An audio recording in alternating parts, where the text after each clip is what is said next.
Okay. Whoop, whoop, whoop, whoop, whoop, whoop, whoop, whoop.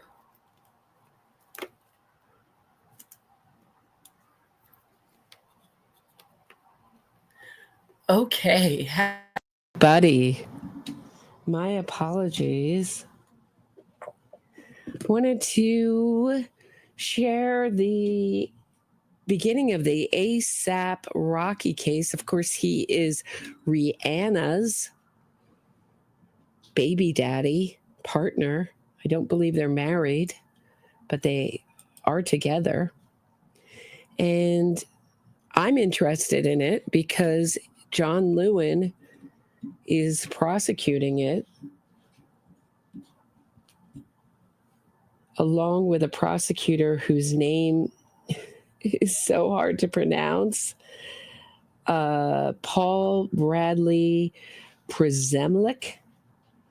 I'm sure I messed up his name. I'm sorry, Mr. Przelomiec. I hope I hear it in court, and maybe I can start pronouncing it correctly. Anyway, he is facing ASAP Rocky. It's part of the ASAP collection, their collective. So that's what I learned watching some of this opening statement. I haven't watched all of it, but I thought I'd watch the rest of it, watch the beginning again and the rest of it with you guys. He was part of a collective in New York of rappers, and they all took this ASAP name. And you'll see what it stands for. The prosecutor goes over it. And his old collective member, he had some beef with. And what's pretty fascinating is that they say in the opening statement, we're not going to learn the full details of what the beef was about. But what ASAP Rocky is accused of is 2 felony assault with a deadly weapon charges, which would land him 24 years in prison. He was offered 180, like 6 months in prison and 7 years probation, and he didn't take it. And he has Donald Trump's lawyer, who's in the tightest suit you'll see I've ever seen in court. I find it completely distracting. He's also represented sports, baseball people, other people. He's a character. There was an interesting motion hearings, but just for time's sake, maybe we'll go over that another day. But for time's sake, I'm just going to start with the opening statement. So here we go, watching together. Here is day one of ASAP Rocky's trial. Thanks, everyone. Hey, Tammie. Hey, Susan Hicks. Nice to see you. Hey, Wesley loves Oktoberfest. Thanks, everyone, for joining me. I appreciate it. So here is Judge Mark Arnold. He seems like a very fair-minded judge so far from what I've seen. But he seems to, I don't know. I don't know. I'm developing my thoughts on Judge Mark Arnold. But he does tell the defense lawyer to sit down, who was up in arms. So what this hearing was about before, I said I was going to start, but here we go. What the hearing was about was that the prosecution got a ballistics report late. So what the defense is saying, this is important, what the defense is saying, their argument, which just came to the prosecution's knowledge, they just found out about the defense new theory, is that ASAP Rocky, because he did this on film, they are saying that he was carrying a prop gun, and they're going to have people come in and testify that he often carried around a prop gun. I find this hard to believe. So if you saw let me see if you saw my thumbnail, I was so proud of my thumbnail for this with the prop gun that says day one on it. So it's like, one of the guns with the flag comes out and says day one.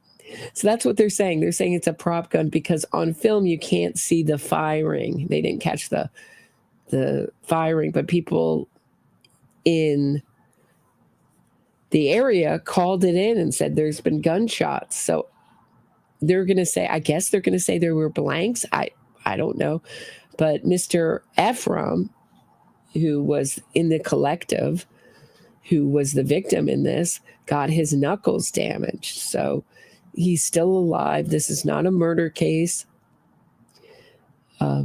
So here we go. Day one. Does anybody have any questions before I start? I'm sorry if I didn't explain that well. Did I explain that terribly? So ASAP Rocky had some beef with his former collective buddy. I don't know much about the case except the plea deal and John Lewin. So Bunny, hi Bunny Buchanan. He's accused of shooting. ASAP Rocky is accused of shooting his old friend, longtime friend and former fellow rapper in a collective, the ASAP collective, in 2021 on the public street in Hollywood. And it was captured on film. The defense is saying it was a prop gun. Here we go.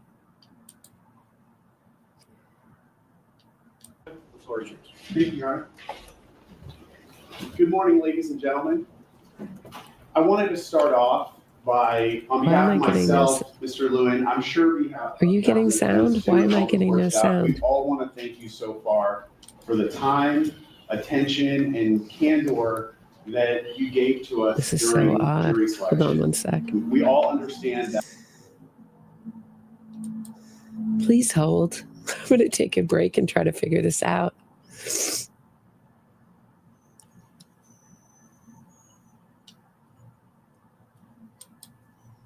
Why is this not giving me sound? Let me see.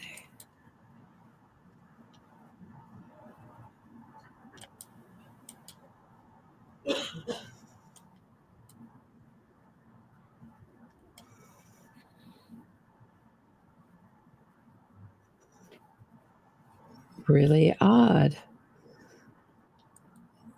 Let me try it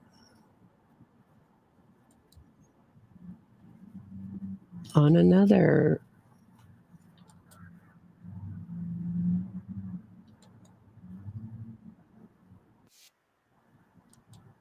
Oh, I do have sound. Okay. I know why I don't have sound. Okay, I figured it out.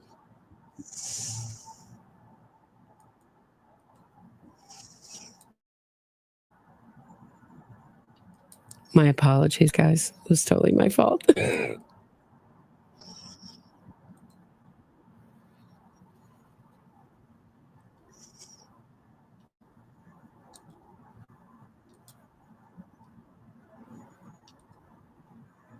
You will already have seen the video. So let me go back a little bit to the beginning. It's like 2 seconds before. Good morning, ladies and gentlemen. I wanted to start off by, on behalf of myself, Mr. Lewin, I'm sure on behalf of the defense too, and all the court staff, we all want to thank you so far for the time, attention, and candor that you gave to us during jury selection. We all understand that was a long process, and we appreciate your attention. After going through that long process, I'm sure some of you are thinking, wow, this must be a difficult case, or this must be a really complicated case. And to be fair to you, if I was sitting in your position and I looked out on the number of jurors that we started with, or even the number of attorneys that are up here, I'd probably have the same thought myself. But what the evidence will show in this case, and what will become almost instantly clear, is that this is not a complicated case. The evidence will show that the events in this case were captured on surveillance video. I'm going to start this whole presentation out by playing the video for you. So you will have that frame of reference as we're talking about different features, the people that were involved, the locations that are involved, and what happened. You will already have seen the video. The first video that I'm going to show you was captured on November 6th of 2021 at around 10:10 p.m. just outside of a parking garage entrance, mid-block, so on Argyle, in the middle of Argyle, between Hollywood Boulevard and Selma. The second video that I'm going to show you was captured 7 minutes later, so at 10:17. It was, if we're being generous, 2 blocks, maybe 1 city block away from the first location, down Argyle, around Selma, at a small intersection called Selma and Vista Del Mar. So I'm going to play the first video for you, that outside of the parking lot.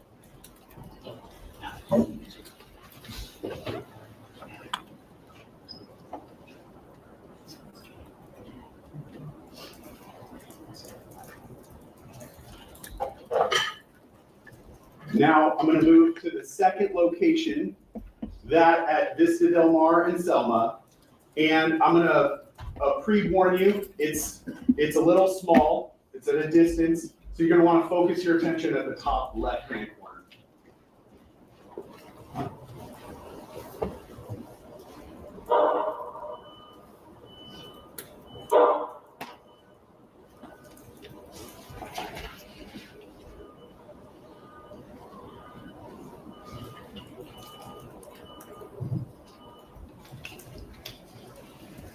All right, now let's go over the details. As I said, the people that are involved, the location, and I'll give you an explanation of what you've seen on these 2 videos. This case takes place in the heart of Hollywood. This is the iconic Hollywood and Vine. The picture you see here is just a demonstrative picture of that intersection, but it's an iconic intersection in Hollywood. That intersection is about 1 block 1 block west and 1 block north of the crime scene. So for those of you who are familiar with Hollywood and that intersection, it's a pretty big landmark, and that's where I want to focus your attention. Now, the actual shooting in this case takes place on a much smaller street, Selma and Vista Del Mar. But this is the area around where that shooting took place. It is a very densely populated part of Hollywood, and there are some landmarks on there that you might be familiar with, just so that you can familiarize yourself with the location that we're talking about. The Capitol Records building at the top, the W Hotel, and Hollywood Boulevard. The shooting, as you've seen, occurred just outside of a parking lot on that corner of Vista, Del Mar, and Selma.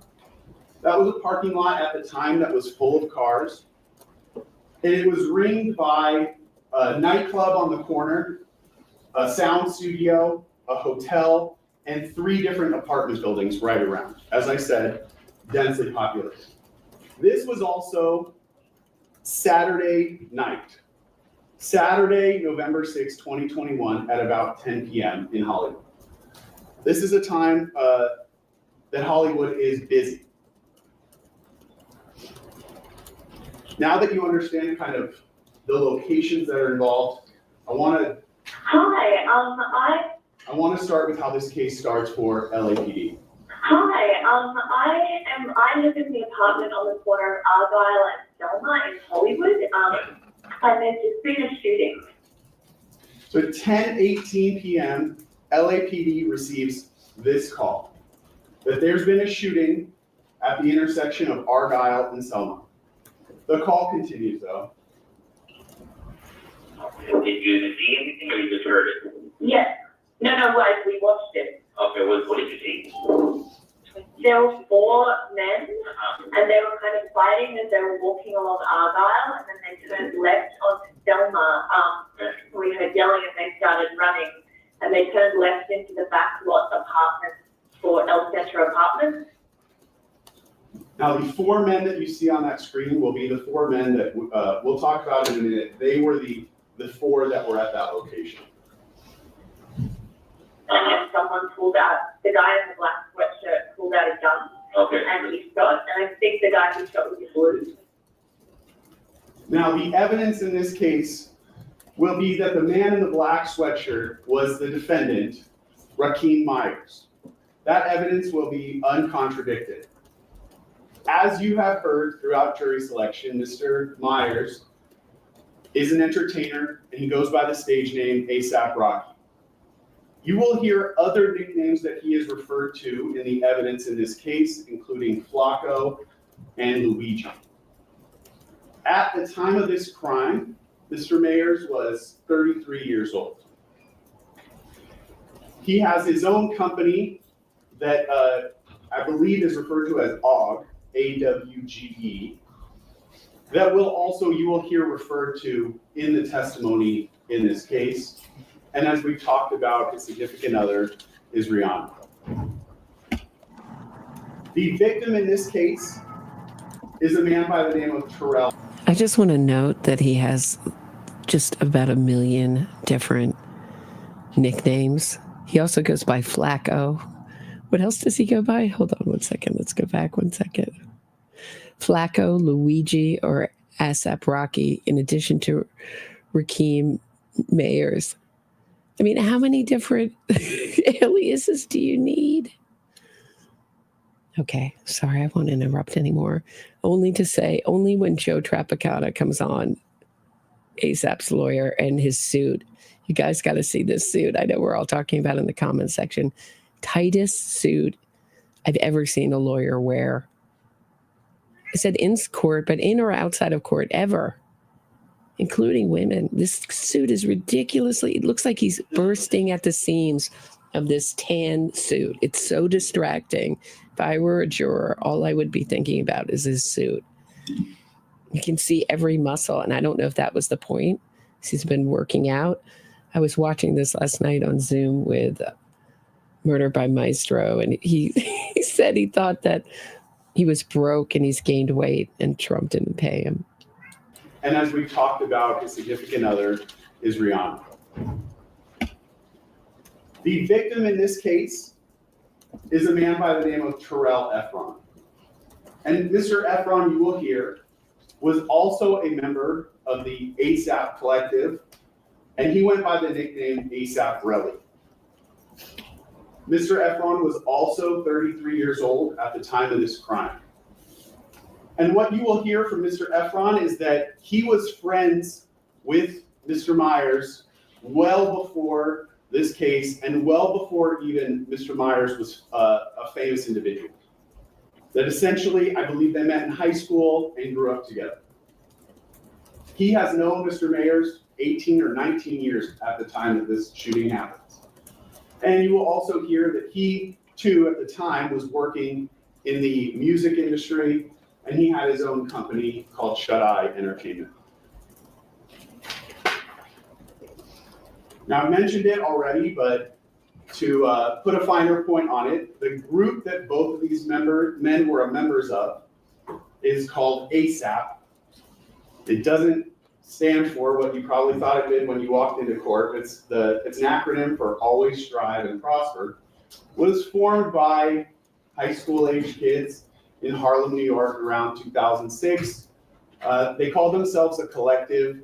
You will hear are rappers, producers, music video directors, designers, people that have different artistic pursuits that essentially work together. And there are many members of ASAP. The ones that you will primarily hear in this case are obviously Mr. Mayers, the victim, but also the two friends that were with Mr. Mayers at the time this happened. And they go by ASAP Ills and ASAP 12E. And I will just pre-warn you that 12E gets spelled a bunch of different ways. It's not always consistent. And there will be one last member that you'll hear about briefly, who goes by the stage name ASAP Bari. Sometimes people refer to him as Young Lord. As I said, the four main members of this group that you will hear about are these four men. The victim is on the far right, Mr. Ephron. The defendant is the next person to his left. As I said, ASAP 12E, his his given name is Jamel Phillips, and the last is Elijah Ulanger, who goes by ASAP Hills. And these were the 4 men who were present at the time of both of these incidents. Now I want to take you to that weekend, Saturday night in Hollywood. There was actually, at the time, a music festival or concert series going on known as Complex Con in Long Beach. And you will hear that Mr. Mayers was to be a performer at that event the day after the shooting, the Sunday, November 7th. Now, although I told you that Mr. Mayers and Mr. Ephron were close at one point, you will hear that throughout their relationship, there was tension between the two of them. And that tension was essentially building up to the night of November 6, 2021. You will not hear all the reasons why there was tension between the two of them, but we will get to the point the day before this shooting, November 5th, 2021, when that tension kind of comes to a head.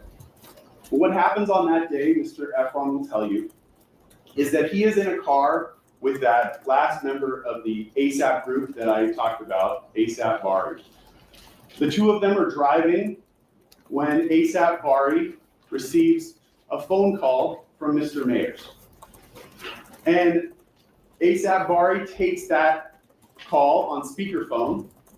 So Mr. Ephron, who's in the car, can hear both sides of the conversation. He can hear Mr. Mayers and he can also hear ASAP Bari. And in the course of that call, Mr. Ephron, the victim, heard the defendant saying these rude and aggressive things about him. Mr. Mayers at the time does not know that Mr. Ephron is in the car with the victim. This leads to the next day, November 6, 2021.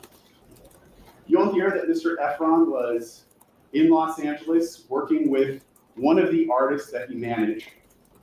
He was asleep around 9:00 p.m.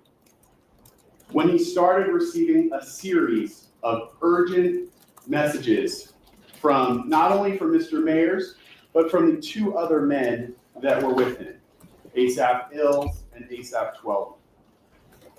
And you'll hear that he received a number of calls kind of back to back to back from the 3 of them. Now, he didn't answer those calls because he was sleeping, but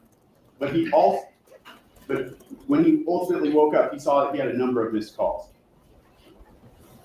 He also received text messages from Mr. Mayers that were aggressive, seeking a confrontation with him, asking him where he was. Mr. Mayers is on the left side of this conversation. Where are you at? Let's get to it. Stop ducking my calls. The messages that the victim's receiving are instantly aggressive towards him. So you will hear from Mr. Ephron that he called the defendant. He was groggy because he had just woken up. They had a conversation and they agreed to meet outside of the W Hotel in Hollywood. Mr. Ephron will tell you that as he went to that meeting, he was of the frame of mind that he and Mr. Mayers were going to have a confrontation. That he believed they would argue, and that ultimately this would lead to kind of repairing their relationship. So they would each be able to speak their piece and essentially fight like brothers do, and that it would ultimately bring them closer together. They would repair sort of the issues that they each had with each other. So that's how Mr. Ephron is going into this meeting. Now, let's talk about the location where they meet, this location just outside of the W Hotel. You're going to see this map throughout this case. So I want to take some time to walk through it with you so you understand the various features that are depicted here. On the left side of the screen is Argyle Avenue. On the bottom of the screen is Selma Avenue, and on the right side of the screen is El Centro Avenue. Now you can't see it in this map, but if the map were to continue off the top of the screen, Hollywood Boulevard would be just above that. In the middle of this map, there's a small street called Vista Del Mar that kind of goes north and then forces you to go east.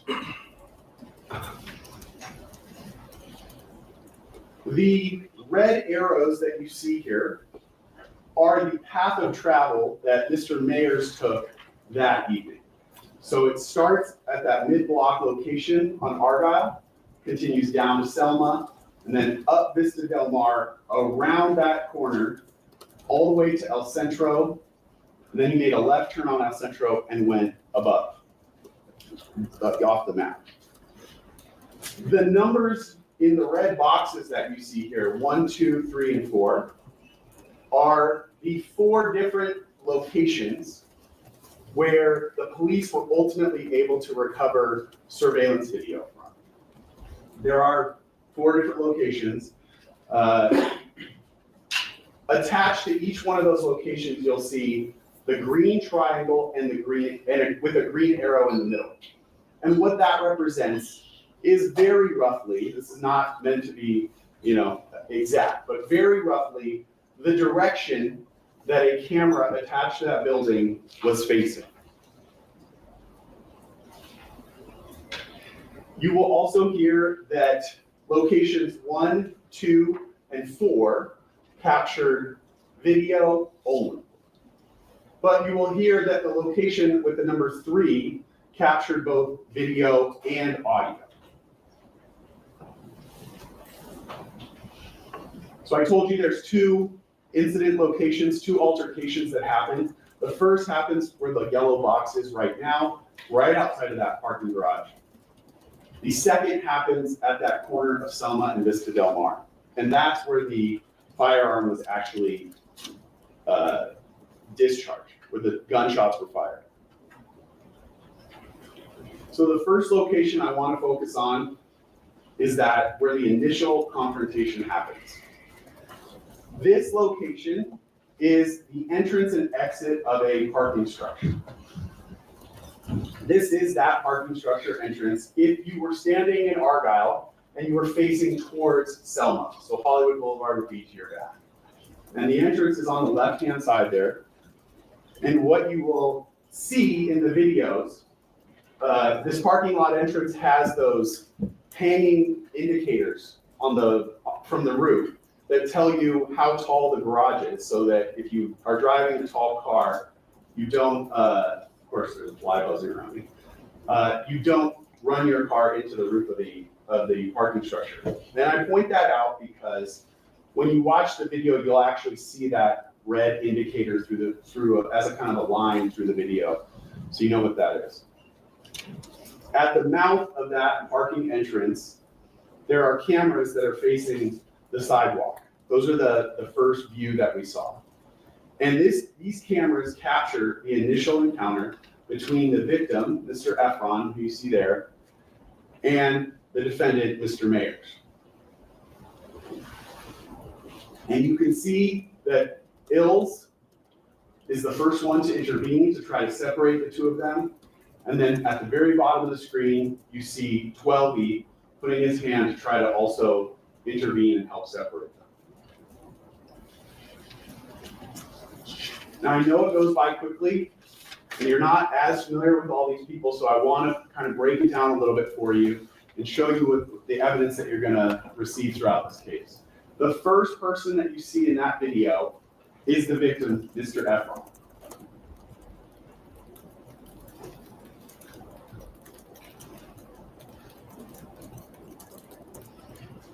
The second person who you see, who is instantly confrontational with Mr. Ephron, is the defendant, Mr. Mayers.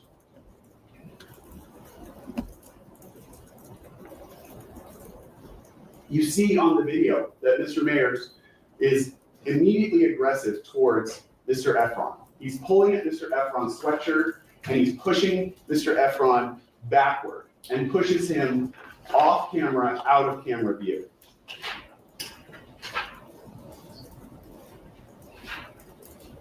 The third person that you see, as I told you, is Elijah Ulanger, who also goes by ASAP Ills, or he might just be referred to as Ills throughout this.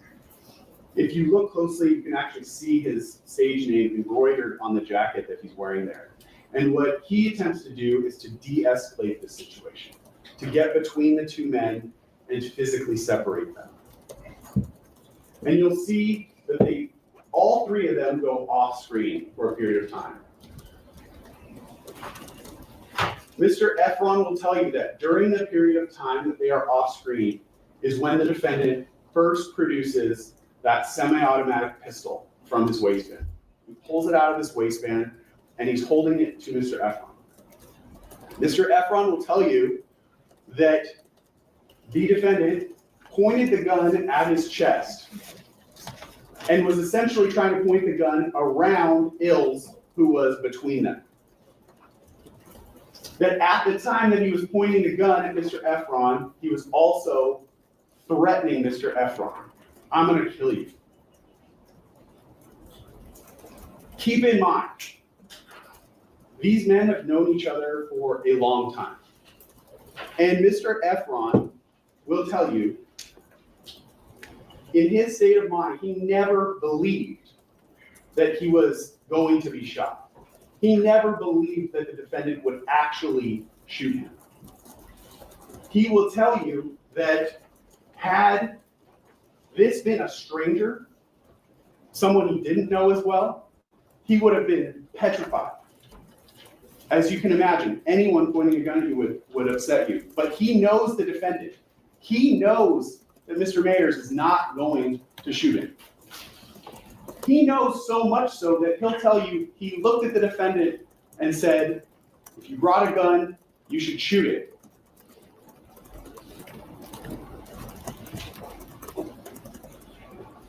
That's how confident he is that he knows the defendant is not going to pull that trigger. Now, the fourth person you can barely see on this video as they come back into frame, I told you, is Jamel Phillips, who goes by 12E or ASAP 12. And you can just see his hand at the very bottom of the screen.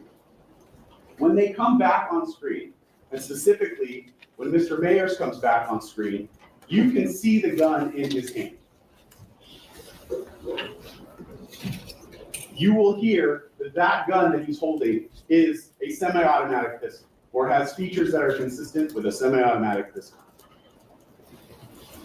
Right now, as it's paused on the screen, you can see that he's holding that gun behind his back. But you will also see the gun come forward in front of his body before he ultimately tucks it back into his waistband. And you will see from the video that there were bystanders. As I said, this is a busy Saturday night in Hollywood, walking by as this confrontation is taking place.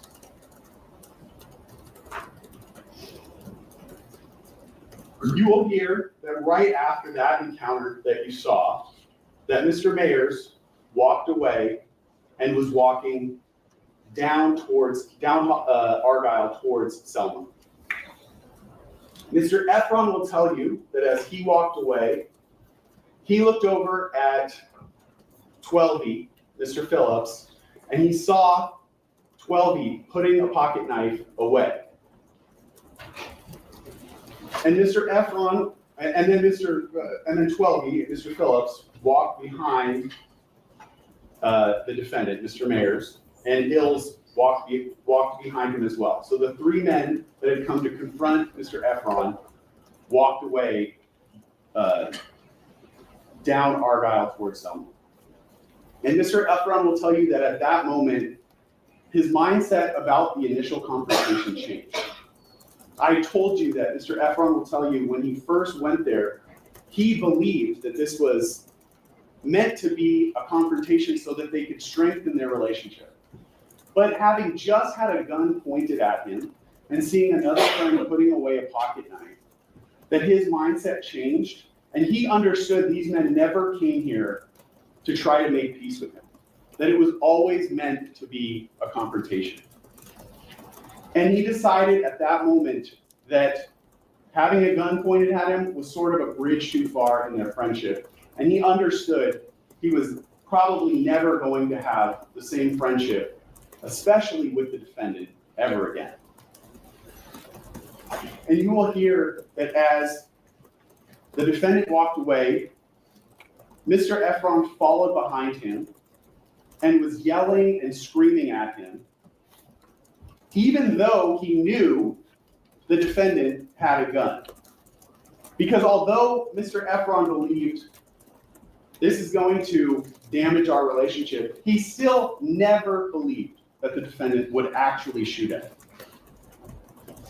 It's not as if Mr. Ephron will tell you that he had some death wish or that he was not scared of guns. He will not come in and say that.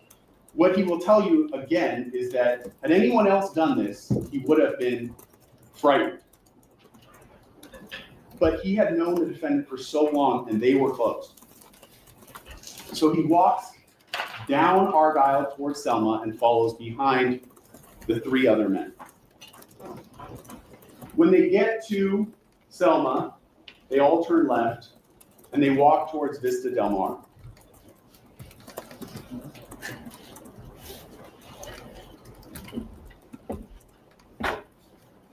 And they end up at that location we talked about, that corner of Selma and Vista Del Mar.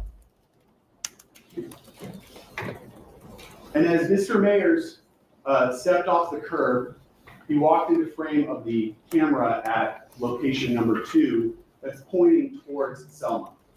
Now I want to take you, before I play the video again, I want to take you to that corner so that you can see from that night what it looked like. It's a small street with a parking lot immediately adjacent to it that were full of parked cars.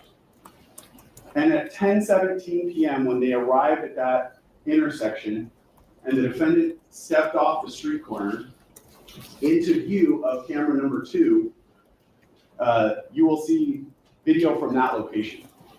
The video that I've played for you already and that I'm going to play for you again is from that location number 2. You will also see, that's the main video that you're watching, but you'll see in the bottom right-hand corner, there's a smaller video on top of it. It kind of has a bluish tint to it. And that video is from another location behind building number 2 where the number 3 is. And the video that you're seeing from that location is identified there by the green arrow. But what's important about that video, because the video does not capture the shooting at location number 3. What location number 3 captures is audio. And it captures the sound of the gun being fired twice. This is the location number 2 where the camera, the video that actually captured that shooting was. You can see the cameras at the very top corner of the building, and it's about 3 properties away from the location that we're seeing. So again, the video is captured at a distance. It's a admittedly grainy video. It's not the most clear that you could possibly have, but it captures enough features that you can identify who is who when you watch this video. So I told you the main video that you're watching is from location number 2, and that smaller location number 3 is in the corner. Before I play the video, I want to orient you to what you're seeing. Along the top is Vista Del Mar. The parking lot is just out of view of the camera at the top of the screen. Along the top left-hand corner is Selma, forms that intersection. The red arrow is the defendant, Mr. Mayers. And the green arrow is the victim, Mr. Ephron.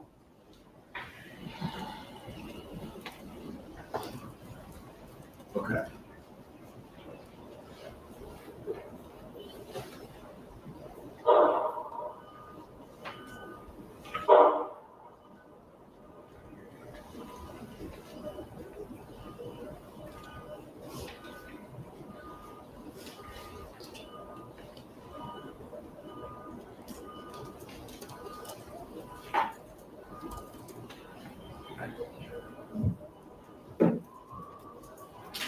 Now, what you see as the video plays is the various cameras on location number 2, switching between 3 different cameras that are mounted to that building.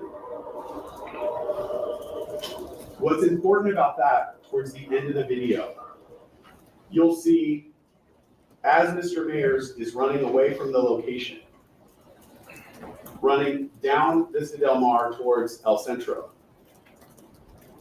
he trips a floodlight that's motion activated.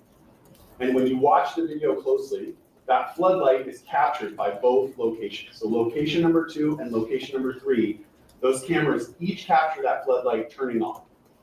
And when you watch the videos together, you can see that moment in time when the lights flash on, line up. And that's how you know the sound correlates with the video that you're seeing playing at the same time from a different location. Now, I told you, we all know the video from location number 2 is from a distance. If you zoom in on the area where this incident happened, and we will play a zoomed in version of this video, what you see is a very pixelated image. But what even that captures still are the colors the individuals are wearing, which is how you can distinguish who is who on the video. You'll see Mr. Ephron on the far left. Ills is just next to him. 12E, who's wearing the red jacket, is just next to Ills.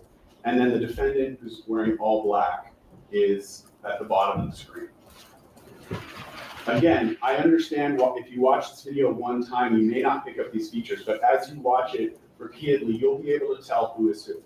And you'll also be able to tell when you watch these videos in sequence, because they walk in front of other cameras that are far more clear, that you can easily identify who is who on this video.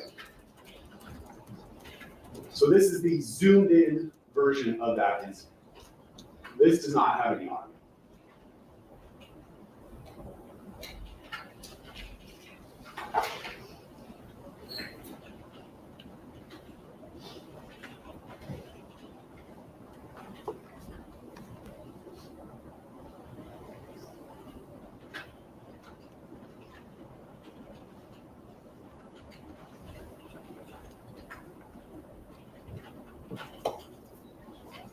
Now, as we play the zoomed in version, you'll also see that Mr. Ephron is struggling with Ills. And what Mr. Ephron will tell you is that immediately as the defendant turned and pointed the gun at him, he jumped behind Ills, essentially to put Ills between him and the defendant.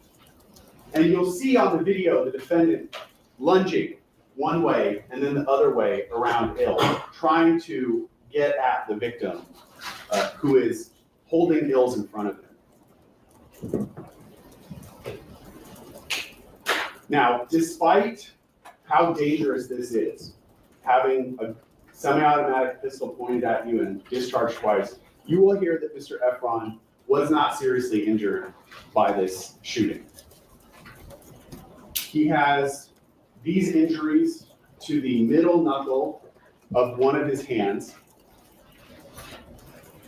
Mr. Ephron will tell you that at the time the shooting was happening, he immediately felt a burning sensation to his hand, which led him to believe that these were graze wounds from one of the bullets that was shot at him. Perhaps they were. Perhaps they were not. Whether or not the victim in this case was actually shot or injured by this will not be something that you have to decide at the end of the case.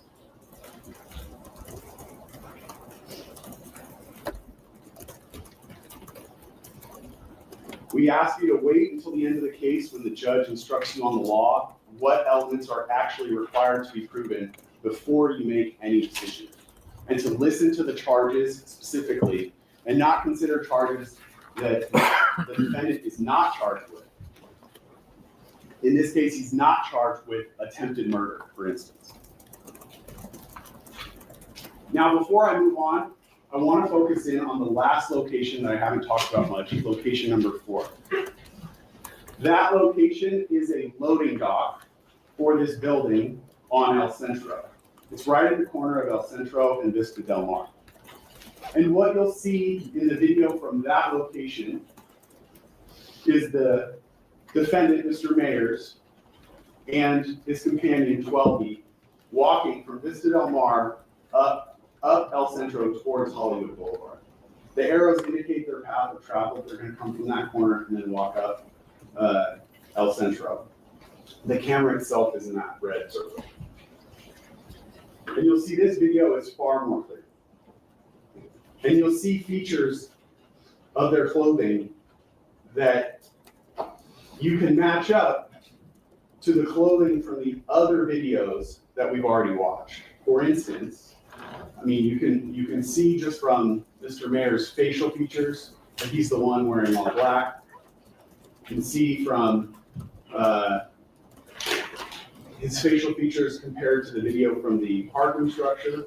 And then, as I said, the various features of his clothing, the rhinestones on the hood of his sweatshirt in both videos, and the design, the rhinestone design on the chest of his sweatshirt at both videos.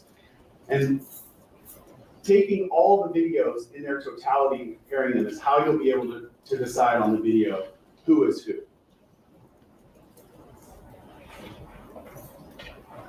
Now, I played the 911 call for you that LAPD received at 10:18, which triggered their response.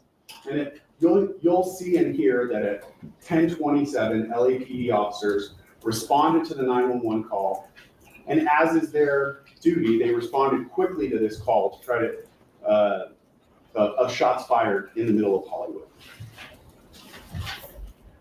You will hear from at least one of the officers who responded to that location, and the officer will tell you that as part of their uniform, they wear cameras that are mounted to their chest, and you will actually get to watch camera that captures the police response. After this shooting, the evidence will be that all four of these men, the defendant, 12E, Ills, and the victim, all left the scene. You'll hear that there were at least two people who called 911 to report this crime, who were just people living in the surrounding area, not actually involved in the altercation itself. You'll hear that the 911 callers were reporting different information. So the first call would be that the gunshots were fired at Argyle and Selma. The second call will be that the gunshots were fired in the area closer to Vista Del Mar and El Centro. You will hear from the officer that as they responded, they come to the scene looking for a victim. That's their primary focus, trying to find anyone who needs immediate life-saving attention. Their second focus will be looking for the potential suspects if they can find them. And you'll hear from the officer that as he's receiving information that's taking him to different locations, he's actually going between the different locations and trying to piece together what happened. But what will be important from his testimony is that he is not given a precise location to exactly where this shooting happened. And with the limited information that he has, he and his partners are doing the best job that they can to find any victims, any suspects, or any evidence of a shooting. You'll hear the officer talk to different people who were just out and about, try to figure out what was going on, that neither of the 911 callers would meet with them, and that they searched not only the surrounding streets, but they primarily focused on the parking lot that was right at that corner of Vista Del Mar and Selma, because the second 911 caller had told him, or had relayed that it was possible that the shooting was happening into a car. The officer will tell you that they searched the area and they did not find any evidence of a shooting. They didn't find a victim with injuries. They didn't find any of the suspects, and they didn't find any discharged cartridge cases, which are what come out of a gun after you discharge it in the surrounding area. But again, they don't know exactly where to look with the limited information that they're given. You will also hear from Mr. Ephron that approximately an hour, and he's not precise on the exact time, but approximately an hour after the shooting, he himself returned to the location. Now, at this time, the police have already responded and left. Mr. Ephron will tell you that he and his girlfriend went there specifically to look for evidence that this had happened, the evidence of this shooting. And Mr. Ephron will tell you, because he knew exactly where the shooting happened, that he was able to locate 2 fired cartridge cases. This is actually a photograph that Mr. Ephron himself took of one of the fired cartridge cases that he found. Mr. Ephron, you'll hear, went to the police 2 days later, walked into the Hollywood police station to report this crime happening. He brought the 2 fired cartridge cases with him, and he gave them to the police. You will hear that the 2 cartridge cases that he brought in were 9mm Luger caliber cartridge cases.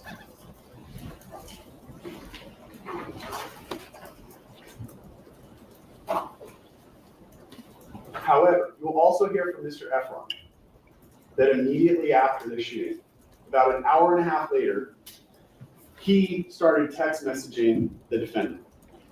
And he text messaged the defendant, "You try killing me." That was the first message he sent to him. And you'll hear that Mr. Mayers' response was to deny that anything happened. The defendant, in abbreviation, says, "What the fuck is he talking about? Why are you telling people I shot at you?" Denying that any shooting has even happened. Mr. Ephron confronts him again. "You set me up to try to take me from my daughter." And the defendant responds, "I tried to do what? I know you hate me, I hate you too." The defendant responds again, "Stop making shit up." Again, denying any confrontation took place. Certainly any shooting.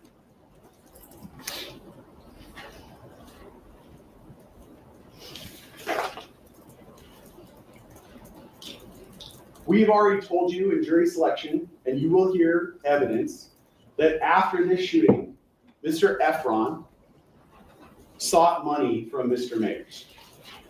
In fact, hours after the shootings, this is the next day, November 7th, in the early morning hours, 3:40 a.m., you'll hear that Mr. Ephron sent a message to one of his friends saying that he wants money. And identifying the reason why he wants that money is because Mr. Mayers shot at him. You will also hear that based upon these 2 incidents, the parking lot and the shooting on the corner, that Mr. Ephron filed a civil lawsuit against Mr. Mayers. At the end of this case, you will not be asked to award Mr. Ephron any money. So that consideration will not be a part of your what you're asked to determine. Moving forward in time, you'll hear from LAPD detectives that Mr. Mayers' home was searched on April 20th of 2022, and that during that search, LAPD detective recovered a magazine for a semi-automatic pistol that was 9mm caliber, and that it was loaded with 6 unfired 9mm Luger rounds of live ammunition. You will hear that these items were found in Mr. Mayers' bedroom closet.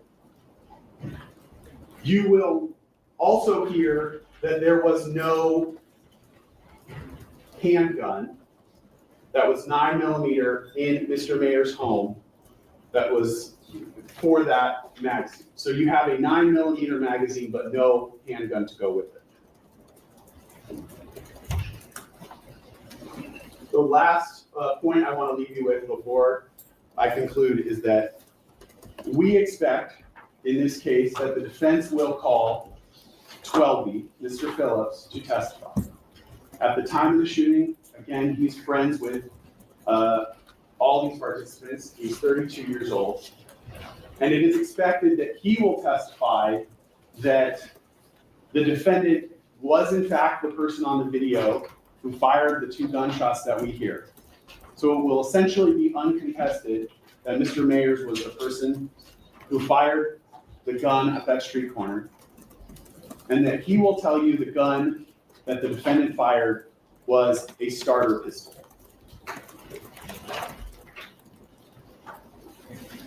That, ladies and gentlemen, is what the evidence in this case will show at the end of this case.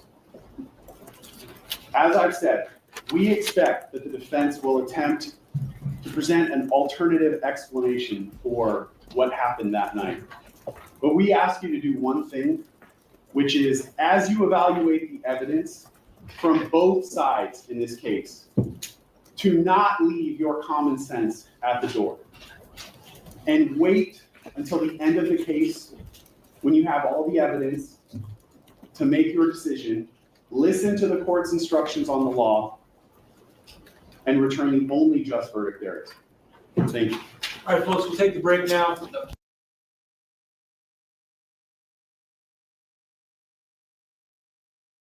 Okay. Let's. All right, please don't discuss the case amongst yourselves or anybody else. Let's go through the lunch break. So what did you think of that opening statement? Did you think it was good? Opening statements are not John Lewin's specialty, what he's really great at, in my opinion. I think where he really shines is, oh, now we're going to have to look at this suit, is in direct and cross-examination. No one does it like John Lewin. And I was even showing Maestro last night how Jackson in Karen Reed's case plagiarized, borrowed, I don't know, whatever you want to say, copied John Lewin's famous question, which was, he asked Robert Durst this, if you were lying, would you tell us? And Jackson, while questioning Higgins, says, he asked him, did you commit perjury? He says, no. And he said, well, if you did, would you tell us? It's direct from John Lewin. I mean, no one asked the questions that John Lewin asks in direct and cross. It's a totally unique style of, and very effective, I think, style of examination. Hold on.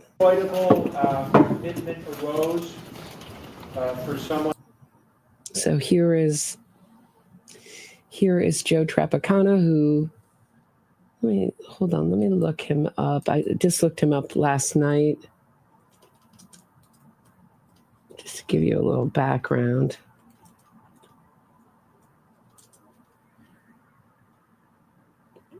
He was born April 14th, 1966. He's an American lawyer, media personality, and professional sports executive. He has served as a personal attorney for Donald Trump in the case involving payments made to film actress Stormy, they call it porn film actress Stormy Daniels, and in a civil case in which Trump was fined not liable for the rape claim, but was liable for sexually assaulting and defaming E.G. Carroll. His clients have also included Alex Rodriguez, the third baseman for the New York Yankees, Jordan Vandersloot, the suspect in the disappearance of Natalie Holloway. Isn't it didn't he admit to it recently? Isn't he just known as the guy now? Michael, the killer now? I mean, Michael Jackson, Chico Forley, actor Lilo Brancato. Oh, that was a awful case. He's out now. Has anybody ever seen the movie A Bronx Tale? He's the actor from A Bronx Tale. He was also in The Sopranos. And he, like so many child actors do, as an adult, developed a drug habit. And he broke into an apartment and he was charged with Class A misdemeanor. I thought didn't he kill someone? So arrested by legal troubles. Okay, robbery. He broke into someone's and he murdered 28-year-old police officer Daniel Inchugol. Guy? Is that an I or a guy? Inchugai? Sorry. Guy, who was at home and off duty at the time of his death. He served with the New York Police Department for 3 years and was assigned to the 40th Precinct. Awful case. He got 10 years in prison. He was released on parole. So he went into prison in 2009 and he got out 2013. So that's what money can do on parole. Lilo Brancato. So that's interesting that he was his lawyer. Okay, here's the defense opening statement. One involved in the case Monday. All right, so not in session Monday. We'll need your right. All right, Mr. Przelomiec is finished, and Mr. Tackapina, the floor is yours. Thank you, Your Honor. Ladies and gentlemen, this case is about one man's jealousy, lies, and greed. And that man is not Rakim. That man's Terell Ephron. So there is to blame the victim. Already, first of all, I don't like his suit. I find it majorly distracting. And it's not just, it's so tight. You really noticed it in the motion argument before there. There's John Lewin. Look at this. You can see every muscle. What is going on? It's like a naked suit or something. It's so distracting. Or you've heard the name Relly.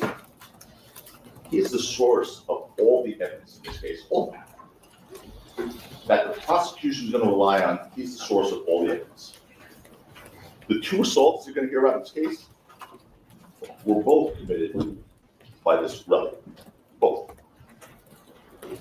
All the evidence comes through his mouth. Every single piece of evidence for you to decide these charges comes through his mouth. This case rises or falls on his credibility. The videos you saw without his testimony proves absolutely nothing. You need to believe his testimony and his version of events from the video for these charges to be proven. The last thing the district attorney said on his opening statement to you was, don't leave your common sense at the door or use your common sense, something like that. Please don't use your common sense at the door. I implore you to use your common sense in this case. Look, I will address the credibility of Relly in great detail later, what the evidence will show. But first, let me begin explaining the purpose of an opening statement, what we do here. Opening statements are really lawyers giving you a preview of how we believe the evidence is going to show you, come in. How will unfold in this case. But it's more than that, actually. It's a promise to you. It's a promise from us to you. It's a promise that what we say is going to be proven is actually proven. It's not like one of those politician promises. You know the politician promises, right? If you vote for me, I'll lower taxes, I'll make it safe, unemployment will go down, all those great things that politicians promise, and then based on those promises, you vote. And then you hope they fulfill those promises. Not here. Here, both sides make promises to you right now. You get to see if we fulfill those promises, and then you vote. That's the difference. Ladies and gentlemen, you represent the state of California, the people of the state of California. It's an awesome burden. And there's no greater service a citizen of this country can do than serve in the military or do what you're being asked to do right now. Stand in judgment of another person in a matter of such great importance. It's an incredible burden to bear. But that's why the 16 of you were chosen. There were 106 people here. You made the cut because you all, and even the alternates, assured us that you could carry out that burden fairly, impartially, without a bias, without a closed mind. Listen to the evidence carefully before rendering your decision you promised. And to base your decision only on the evidence, not some preconceived notions stemming from the nature of this case or what you may have read or heard. This is entirely argument. But just on facts. And to abide by the basic tenets of our Constitution, prove beyond a reasonable doubt and a presumption of innocence. And they're not mere technicalities, instead they're the backbone of this country. A person is presumed innocent, the judge straight told you. And it means he is in fact innocent until and unless the prosecution proves otherwise beyond a reasonable doubt. A reasonable doubt, the judge will give you the law later at the end of the case. But it's a doubt that cause you to hesitate in a matter of importance in your own life. I submit to you the decision you make in this case, at the end, will be the most important decision in the life of Rakim Mayers and his family. And I'm confident that if you apply the standard and hold the prosecution to the burden of proving each and every element of both counts, beyond that doubt, the reasonable doubt, this will work out. And that's why the 16 was one jurors. Look, this is serious business, and I just want to tell you one last thing before we dive in. I just think some jurors, some people when they become jurors forget. No one here is going to, both sides, I'm not going to ask you to do anything you don't do in your everyday life. No one's going to ask you to do anything when you're assessing credibility, when you make determinations of credibility. Nothing you don't do in your everyday life. Whether someone's telling the truth, whether they're lying, whether they're mistaken. Just bring your everyday life experiences, and you'll be the best jurors possible. There is no magic formula, there is no elixir, and as you now know, there is no jury school. Use your God-given common sense in looking at this evidence. I know that will package you this case. Ladies and gentlemen, the jury, my name is Joe Penni, along with Sarah Kaplan and Chad Siegel, have the absolute honor and privilege to represent Rakim Mayers, known globally as A$AP Rocky. The evidence will show you that Rocky was a self-made man, risen from the most humble beginnings to extraordinary successes through work, dedication, and artistic Your Honor, brilliance. this is argument is also irrelevant. Overruled. What is said in opening statement is not evidence. What is evidence is what can be proven. Sometimes things are said in opening statement that cannot be proven and are not proven. Sometimes they are. That's what this case will be about. Remember my promises, I'll remember theirs. When we talk in a few weeks on closing statements. I remember the DA put up a slide in the opening. It's from Harlem, a picture of him and Rhianna. Talked about when he was a teenager. I want to do the same thing. You'll hear he was born in Harlem, like they said. He was raised in poverty. Your Honor. You'll hear that. Your Honor, the same objection. You'll hear about his upbringing. His mother and his siblings, and how he overcame with hard work, with dedication, and with talent.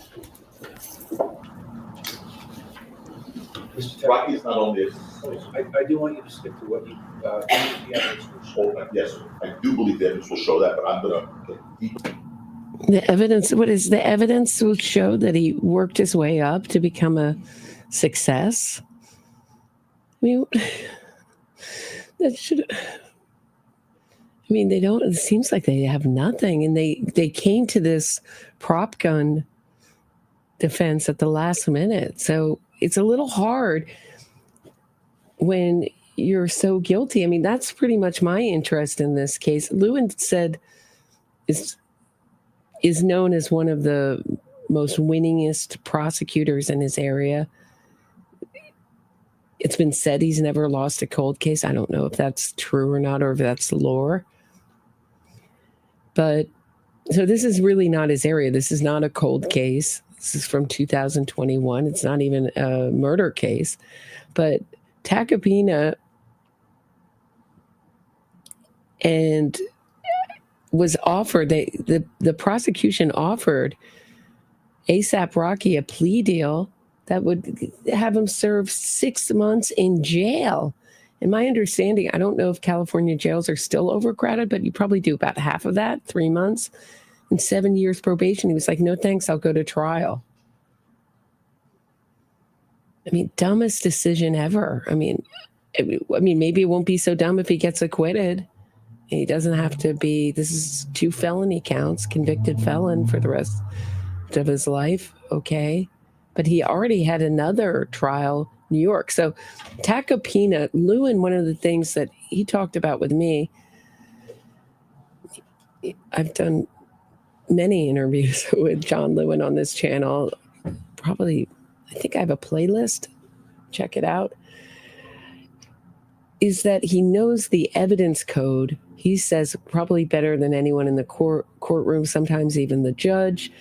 Tacopina is a New York lawyer. He can't know the evidence code, however, very well, and that's going to hurt him for objections. However, he does have a whole dream team over there of lawyers, I would assume some from California, who can help him out. Not so in the Durst trial, which John Lewin prosecuted, Robert Durst, where Durst's team was totally out of their fish out of water and didn't know the evidence code. So every objection in California, you have to call out the evidence code. So they were just calling out 352, which means the preponderance of the evidence is more prejudicial than it is probative. And they would just call that out, 352, throughout the whole trial. Anyway, here we go. I think, so before, just to give you also a little bit of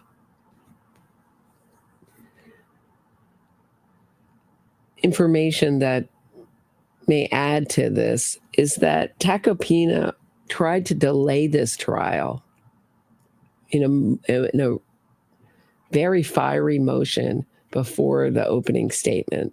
So he may not be totally prepared to give his opening statement.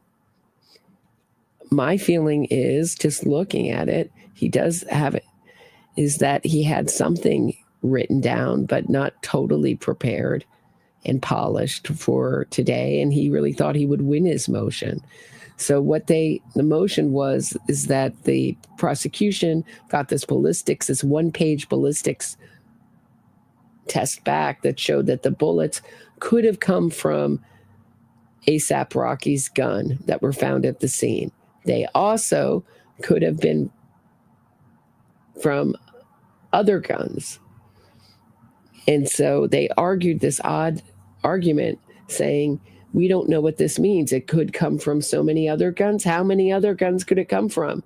So it's too vague and ridiculous, this report, but it's also so crucial that we have to delay the trial. Another thing to know is that the defense is unhappy with their prospective jurors that came. They felt that there wasn't enough black jurors and that ASAP Rocky deserves a jury of his peers. So does that mean that white people are not his peers? I mean, if you were a white person on trial and you said there's too many black people, these aren't my peers, as a lawyer, if you argued that, they have a motion already filed in court saying they object to the jury pool being too white. I mean, my understanding of jury of your peers just means your fellow Americans. People take that so far, like well, they have to be men and, you know, of your racial makeup and of your ethnic background. They're like, what? It's like the most racist argument I've ever heard. Into these facts, but what the evidence will also show is he's not only a celebrated artist and a fashion icon, he's a man who raised a beautiful family, as the district attorney put the picture, his significant other. Your Honor? You gotta get to the facts. You're going to hear the stark contrast between two individuals. Lewin is laughing. Lewin has he said in his argument of the motion that he's been in front of the judge many times before. Did you guys see that? Just going to go back 2 seconds. Watch Lewin. Keep your eye on Lewin. He is the first, if you go from the left, he's the first chair in the screen. He just started laughing. Here we go.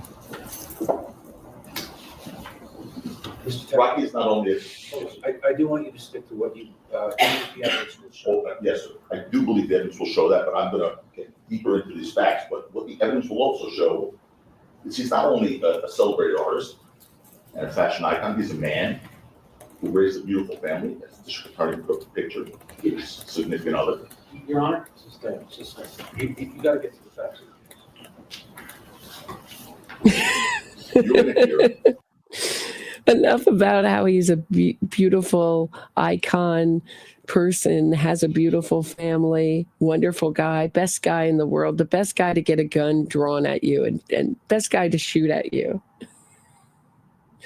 This guy had a rift and he thought like, hey, we're going to go make up. Instead, he got shot at, and then his friend pulled a knife, which to my ear was even scarier. You have a gun and a knife. And I think that the problem here is going to be, for the prosecution, one of them is the fact that he followed them after the gun was drawn. And that was explained in the opening statement. He still didn't believe he was going to be shot at. But I think the defense could argue, well, what do you think's going to happen when a gun's drawn at you? So that would be something I think that would be, just that's my thinking. Let me know your thinking. That's where I think the defense might logically go. But who knows? I would never think the defense would go with keep hammering home he's a wonderful guy over and over and over again in opening statements, which are really like a trailer to a movie. Here, jury, this is what you're going to see in the movie. This is what you're going to see in court. This is what this is about. It's not supposed to go over all the evidence. And that was a mistake, I believe, that Lally made in Karen Reed's trial. He put too much evidence in, almost every piece of evidence that was in the trial, in the opening statement. It was hard to follow. It's really like, this is what it's about. Here's what we plan to prove, blah, blah, blah, blah, blah. the stark contrast in two individuals, Rocky on one side, Terell Ephron on the other side, known as Relly. He represents a very different narrative. The evidence will show you that this Relly presents himself to the world as a wealthy, successful man. Source cited he's a reporting artist, businessman. He flaunts a very lavish lifestyle on social media. He poses with luxury goods. None of the same objection, none of this is evidence. Evidence will show you this. None of this is evidence yet. There's no evidence on both sides. Posting pictures of himself with large sums of cash. He comes across to my eye as a sleazy lawyer and someone I would not trust if I were a juror. I would probably try to excuse myself and say I have a distaste for this guy immediately. Comes off as a sleazy, he almost comes across as a caricature of a defense lawyer, doesn't he? Sorry, I'm going to stop interrupting.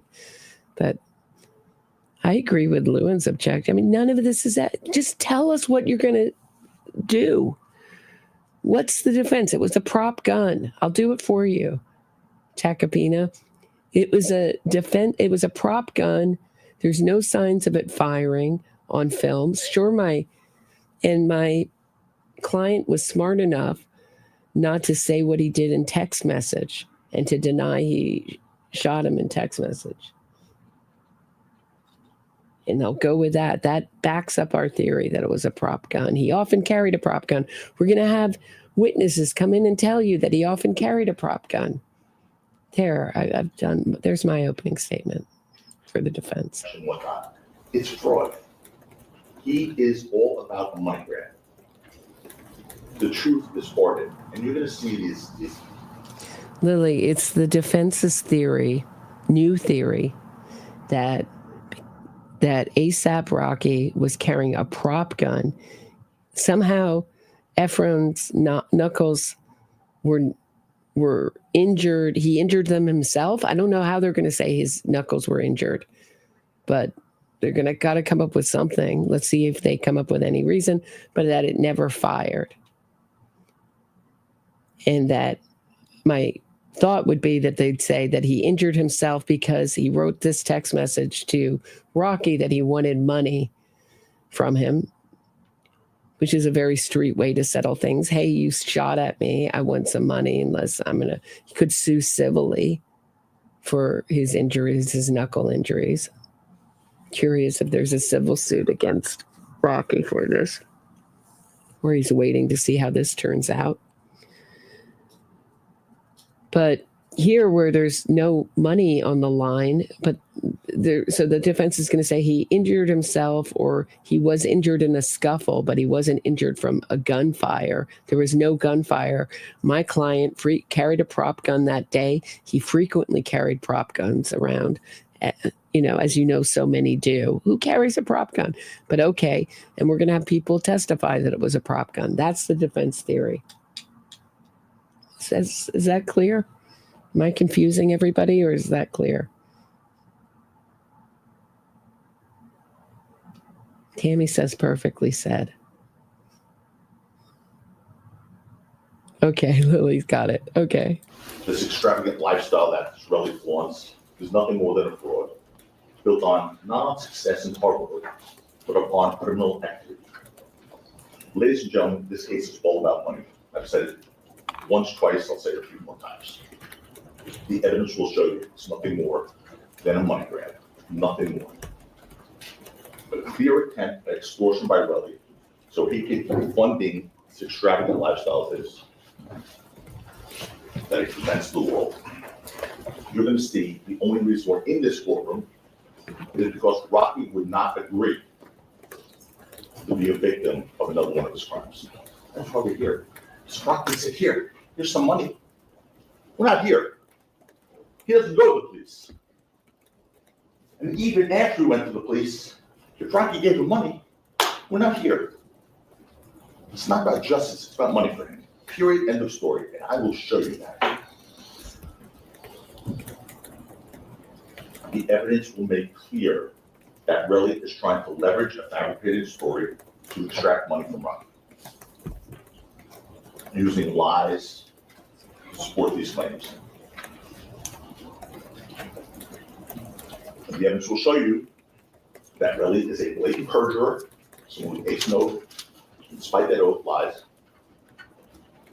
The evidence will show you, and you will see him commit perjury right before you in this court. And you'll see how important that is in this case. Because the evidence will show that despite all the evidence they claim to have, all of it, and I mean all of it, will rise and fall on the word of Relly and his credibility. Period. End of story. You will see, if you can't believe him, the prosecution's case fails. Now let's walk you through the events leading to the incident of November 6th, 2021, which is that part of this case. But to do that, we have to start a few years back. From Relly's own testimony, that was the catalyst for this incident.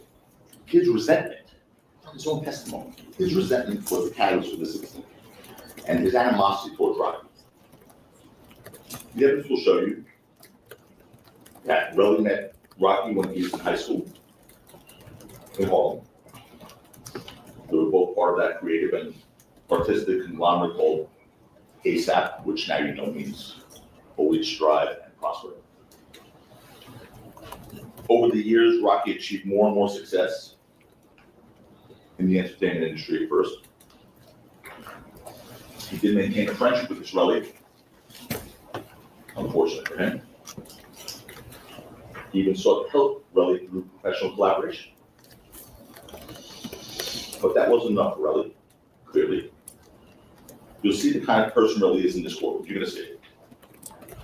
He was jealous and angry, and as Rocky rejected some of the projects he presented him, Relly's resentment grew deeper and darker. So embittered by the success achieved by Rocky, someone he once considered a peer, Relly embarked on a dangerous course of action.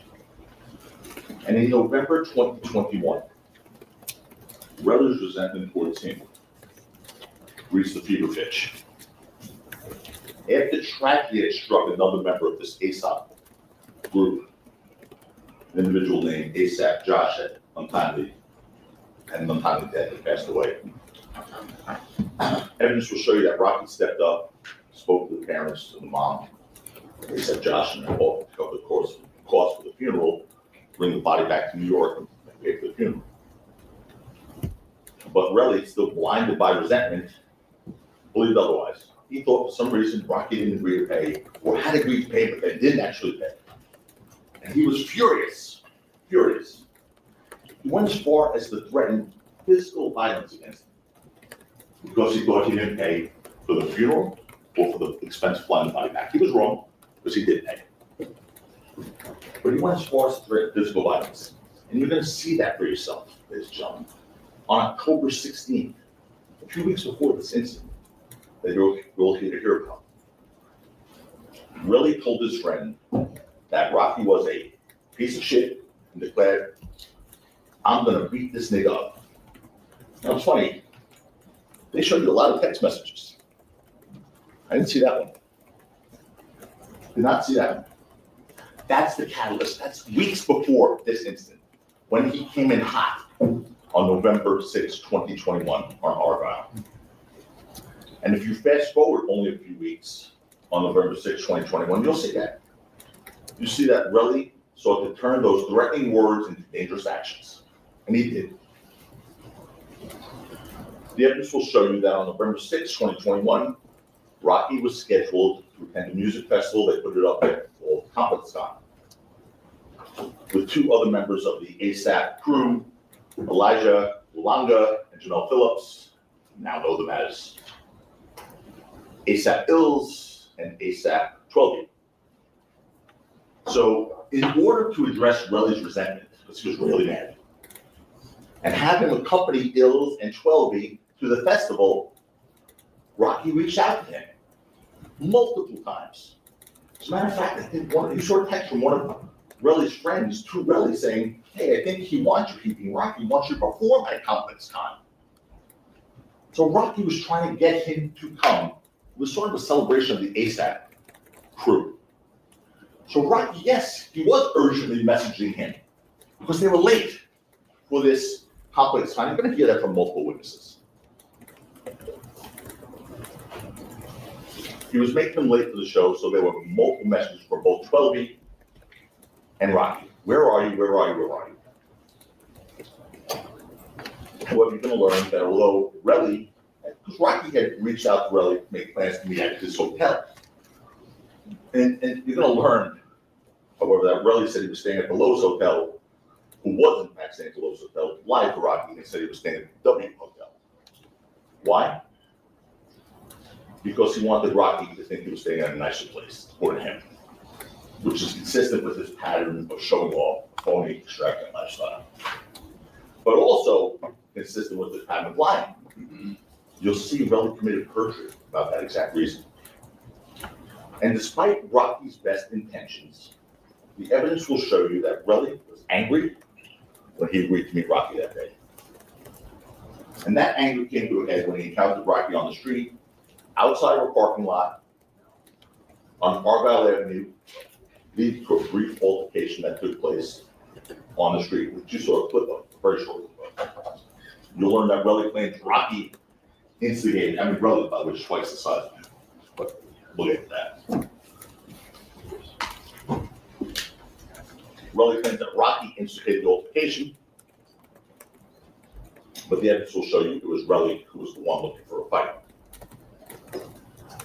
And you'll hear about Relly's day in the hours before meeting Rocky. You'll hear what happened in that day, independent of Rocky in that evening. You'll hear Relly's claim that Rocky pressed a gun through his stomach, to his chest, and his head. But the evidence, the independent evidence, the stuff that you don't need Relly's word for, will show you otherwise. Fortunately, the video evidence from the parking garage captured the incident. And that gives lies to Relly's fabricated story about that. The video will also show you the real aggressor was here. It shows you that Relly approached Rocky and reached out first. It was Relly who made the first physical contact. You're going to see in a second. The DA said that Rocky was the aggressor. There's a video there. It also shows that what followed was a very quick scuffle. Again, you saw it. With Relly making physical contact and pulling Rocky towards him. Not Rocky pushing Relly, who outweighs him by almost 100 pounds. Not Rocky pushing Relly, but Relly pulling Rocky. The DA said in his opening, he said that Rocky was pushing Relly. You know who else said Relly was pulling Rocky? Relly said that. Relly in a statement. And when he watched the video, said, yes, I was pulling Rocky this way. That's not a good narrative. So they just changed that. But Relly has made statements about this incident. And they're stuck with those. It shows the incident was over in a matter of seconds, this videotape. And despite Relly's exaggerated claims that there was no evidence that a gun was pressed against his stomach, direct at his chest, or pointed at his head. There's none. Because it didn't happen. Instead, the evidence shows that Relly, again, physically much larger than Rocky, was the antagonizer here. Now, all that being said, I do need to pause here for a second. I need to pause there for a second and address the very thing that serves as the basis for Relly's fabricated story. The video that you saw, the first video, shows Rocky holding an object what appears to be a gun. And Relly seized on that and manufactured his extortion claim. And we'll get to the extortion in a bit. Remember, this is a promise from medieval. We'll see extortion. And if I'm not good on my promise, you'll hold it against me. I want you to. The evidence will make clear that the object Relly alleged was a firearm was absolutely nothing more than a prop gun. And the DA ended his opening statement saying, 12B will tell you that. He'll testify on behalf of Rocky and tell you that. Not just 12B, multiple witnesses will tell you that. Not just 12B. Multiple witnesses will tell you that that was a prop gun. You'll learn that that was a prop gun, also called a starter gun, a blank gun, but it's a type of fake gun. It's used in pop movies and music videos. It's also used to scare off attackers by looking and sounding like a real gun, without actually firing a live round. The evidence will show you that Rocky, obviously, I think you all know by now, is a high-profile person in the public spotlight, and he was a party. The evidence will show, in fact, that he was a victim of prior violence, which caused him to have to carry this.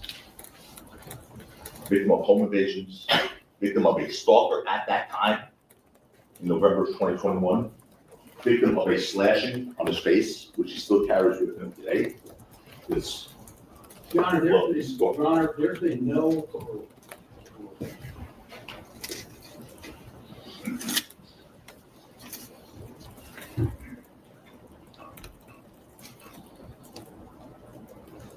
Rocky was advised by security to carry a prop gun to scare off potential attackers. And by the way, folks, listen to this one.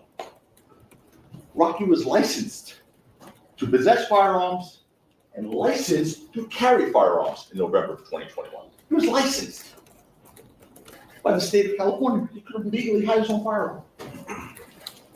He didn't want to carry a real gun, though. Despite his ability to do so legally, he didn't want to carry a real gun. For fear that he would either injure someone or himself. Again, I want to repeat that. He didn't need to hide a gun, carry an illegal gun. He was licensed to carry a gun in this state. So you're going to learn that in July 2021, a few months before the incident with Relly, Rocky was in a music video with Rhianna that had prop guns in it. The evidence will show you that Rocky took one of them, which he carried as a security measure, as he was advised to do to scare off potential attackers. And that's exactly what he tried to do with Relly on November 6, 2021.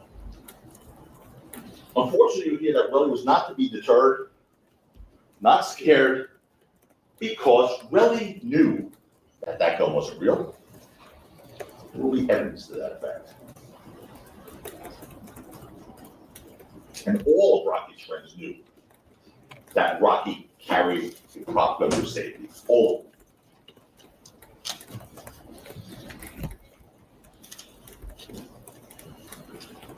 In fact, the evidence will show you that Relly not only told Rocky as much, but he actually called Rocky's bluff and said, shoot me, knowing that he couldn't. With all this laid out, I do want to show you the video and walk you through it with respect to the first encounter. I'm going to play it once, it's quick, and then I want to show you two snippets. Here's the first encounter. That's Relly coming up.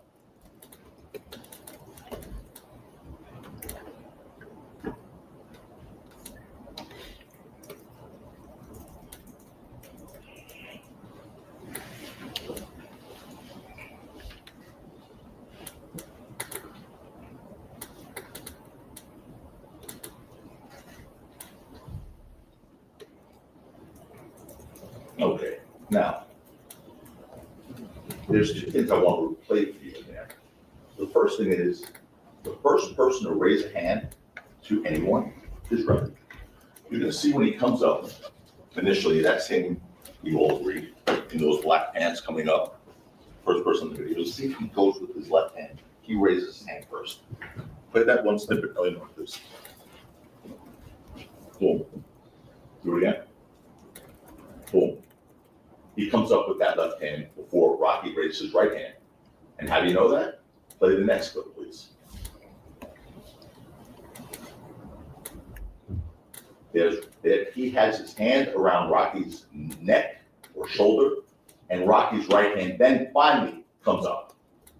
Boom. This guy has his hands around Rocky's neck or shoulder before Rocky's right hand comes up. Boom. And then you heard and you saw in the video, they going backwards. Relly, again, who's muttering, you can see that from there, said to the police, yeah, I pulled him back. They told you, well, Rocky pushed him back. That's not what Relly said. Defies sort of the laws of physics.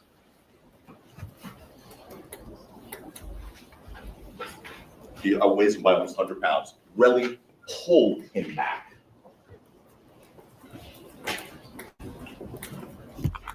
by the way, all the gun pointing to the head, chest, pressed against the stomach would have had to have happened within seconds of that video with that kid Ills in between them. Seconds. You saw none of that on the video. And the second encounter, after that brief altercation by the parking garage, Relly was angry and out of control still, and wouldn't stop. The evidence will show you that those three guys, Rocky, Ills, and Twelby, walked away. They walked away. There was a map put up here. I don't have one of those. It was nice. It was a map showing where the first thing happened, and then there was a block, and then walk around the block where the second thing happened. That guy followed them around two corners,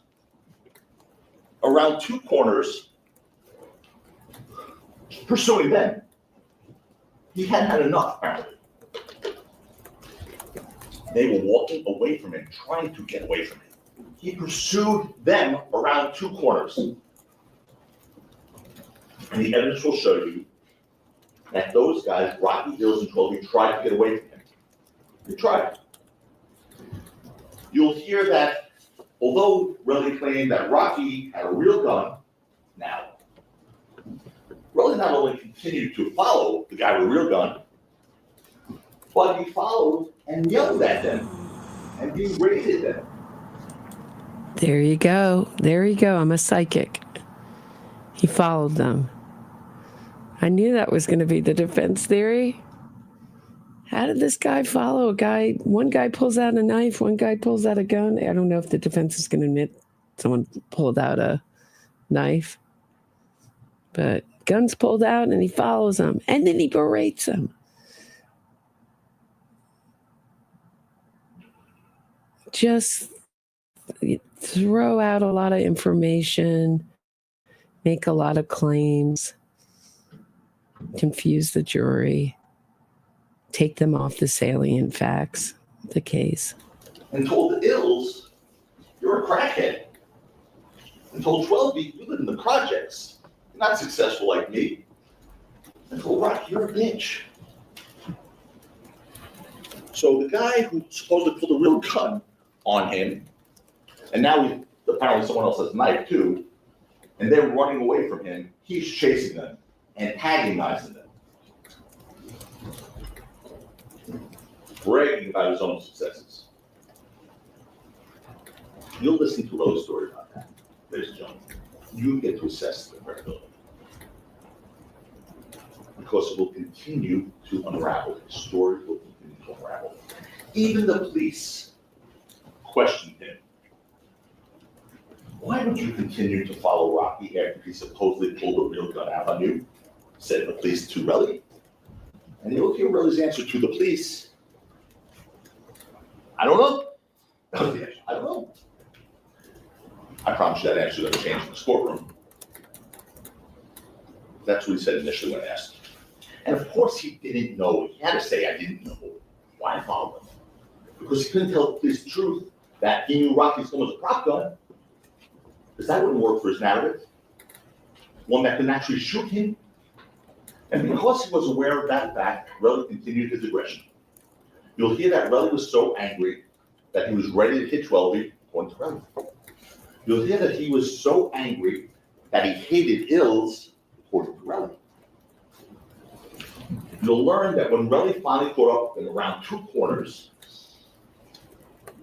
on the corner of Selma and Vista Del Mar, his anger and hatred came to a boiling point, and he attacked his kid Ills. Attacked him. And make no mistake about this, the evidence will show you Relly was the aggressor there as well. And Rocky against. Why didn't they go with anger and hatred? Why didn't they just go with jealousy? He was terribly jealous of all his success.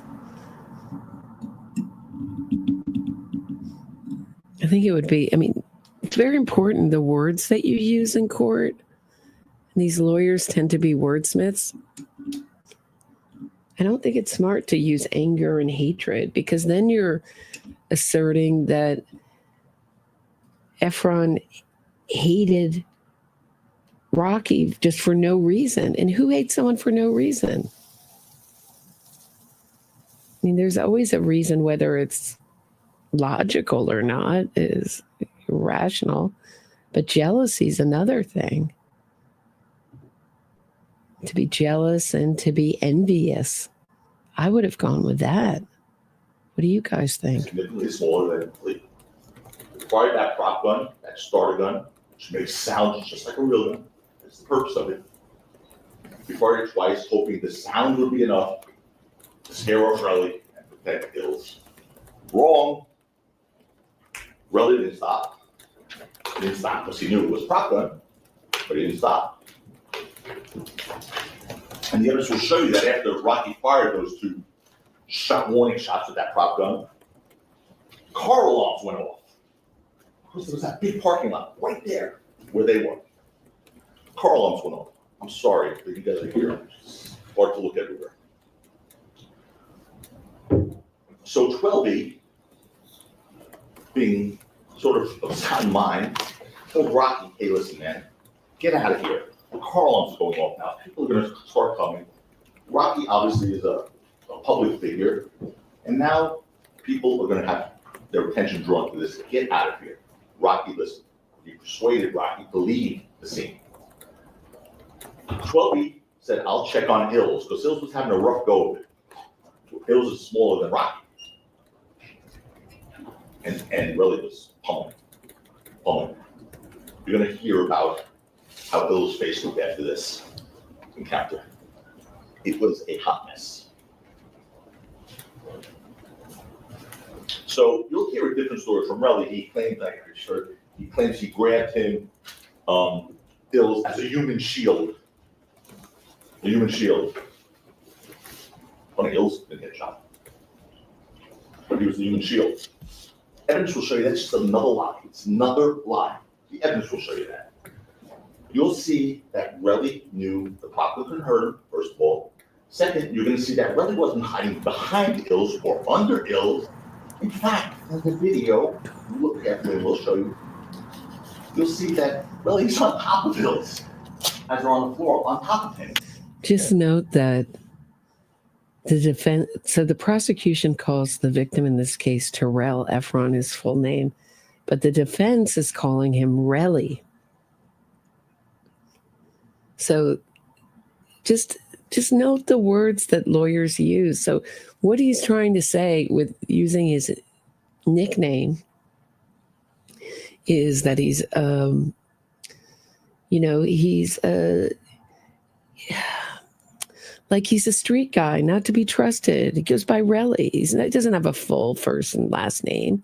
He's Relly, the unreliable guy, the untrustworthy guy, the guy who would extort someone for money, the guy who would be so jealous of ASAP Rocky that he would invent a story where he got shot and somehow miraculously injure his knuckles in such a way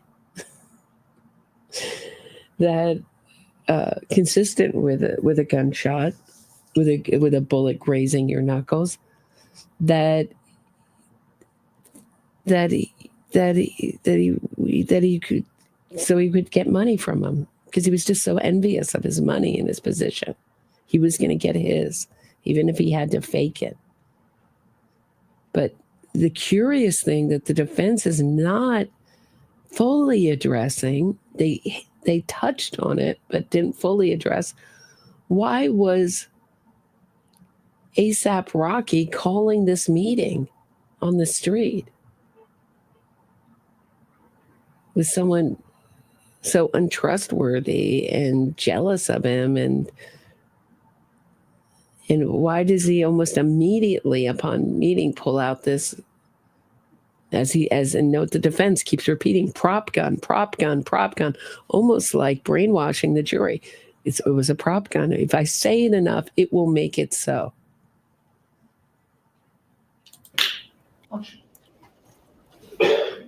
And even after Rocky left the scene, listen, even after Rocky left the scene and ran, the evidence will show you that Relly continued to attack Hills. A witness will walk you through that. that sort of is a problem for them. I mean, this guy was claimed he was shot at one point, and he is still attacking the guy that he started to attack before there was any warning shots fired. He's still attacking, not to be deterred by any starter pistol or real bullets from him. The DA played you a video here that had that sound. There was a little box in the bottom that had sound. Or pop pop. That video was called the sequence surveillance video. The district attorney played on the roll. Funny part about that video is that they cut out that last part of the video. We'll play the full part. But the part where Ills goes back and attacks, I'm sorry, Relish goes back and attacks Ills. They cut that part of that video out. It's not on that sequence surveillance video. They cut out those last 3-4 seconds. That's a problem.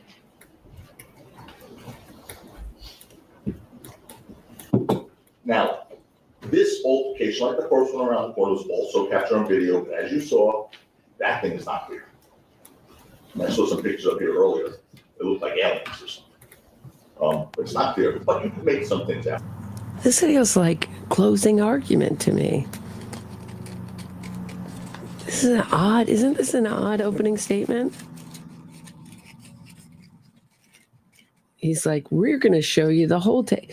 Instead of saying, they cut out the last one, we're going to show you that, and that's going to prove this, that, and the other.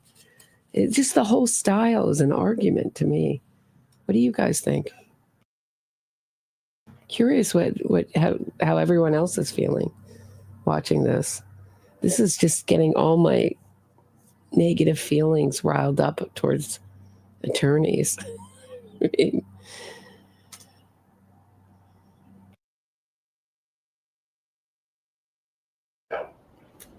But even Relly in his testimony said, I really can't tell what happened in that video.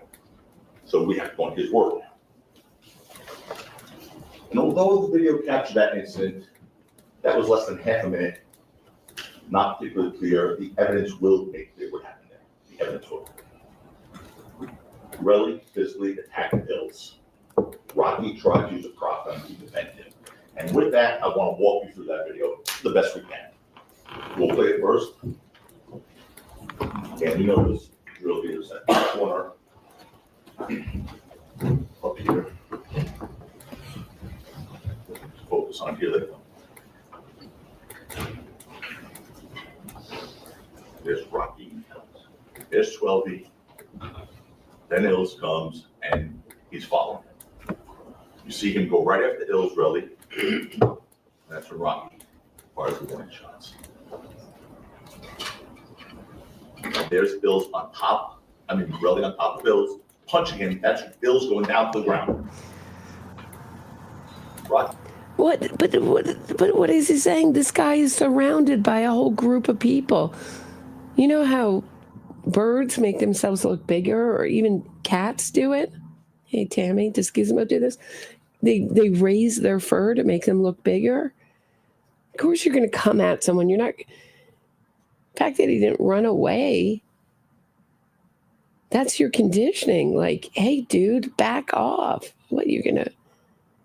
It's like survival time there. He's like, see, he was the aggressor. The guy, A$AP Rocky has a whole entourage, and this is one guy.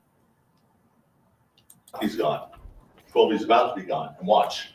There goes Relly back after Ills. And then he goes away after he hits him again. Ills eventually caught up with 12 and Rocky. His face was basically busted open. We have the clips to play. So let's do that again.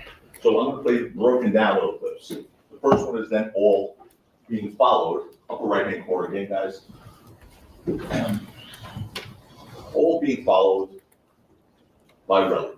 3 of them trying to get away. First Rocky, then 12, then Ills, and Relly's still coming hard. And then you'll get to see this as many times as you want later. The second one is Relly on top of Ills on the ground. Is that right? Yes. help here. Ron, can I stand up here for a second? Actually, Alex is going to get we have a pointer in the courtroom, Oh, and he's going to get it. all right. So, yeah, you can stand where you want to stand, but in a little while, Alex will bring up the pointer, and you can use it, or Mr. Lewin can use it, or Mr. Przelomiec can use it, or Mr. Siegel can use it. All right, so not to hold everyone up, I'm just gonna go forward here right now, okay? All right. Can you go back again, guys? This is the clip where you'll see Relly, and you get to see it later, don't worry. Relly, big guy, on top of that little guy Ills, on top of him, not using him as a shield. Watch. Go ahead. There's Relly, that's Ills down, and Relly on top of him. Look at him. He's not worried about a shield, he's going after him. And then the last clip is, are we playing that last clip too? Take a look at it. It's after Rocky's gone, Relly continues his pursuit of Ills. This poor little kid. There. And he hits him again before he peels off. He goes to the left to hit Ills, and then he goes to the right. There's also a witness that saw this. Unfortunately, Rocky's attempt to scare Relly didn't have the intended effect, obviously. Instead, Relly continued his attack on Ills, and then hatched his extortion plan. What you'll learn is that Relly returned to that scene an hour later. He returned to the scene an hour later. And he attempted to fabricate evidence, ladies and gentlemen. This is some offensive stuff. It's going to be crystal clear to you. He attempted to fabricate evidence. You hear Relly's claim that he came back to the area an hour later with his girlfriend, Lydia Parker, and that while they were there, he quickly found 2 shell casings that Rocky fired right there. He picked them up, and he found them. And then he videotaped them. An hour later. You will see that story fall apart so hard. Why? Because the evidence will show you that well before Relly returned to the area, 7 police officers, like a SWAT, 7 police officers arrived at that same spot. They responded to the scene and carefully searched every inch of that area. I could not believe what I heard on the opening statement. Oh, the police didn't know where to look. Police searched the exact same spot where Relly claims he picked up the bullets. Not close to it, not near it, the exact same spot. Thank God there's videotapes. There's a body cam from the police where they were searching. And there's a surveillance video that you see here that captured Relly coming back an hour later. Exact same spot. So, we're playing it now? Well, it's not just we're playing and we're showing. Showing. So this is where the police are. I'll zoom back in. Okay. The police are searching with flashlights.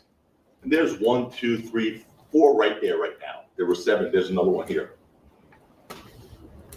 This is where the alleged tussling was with Relly and Ills. Rocky's here, 12's here. Here's the corner they came around.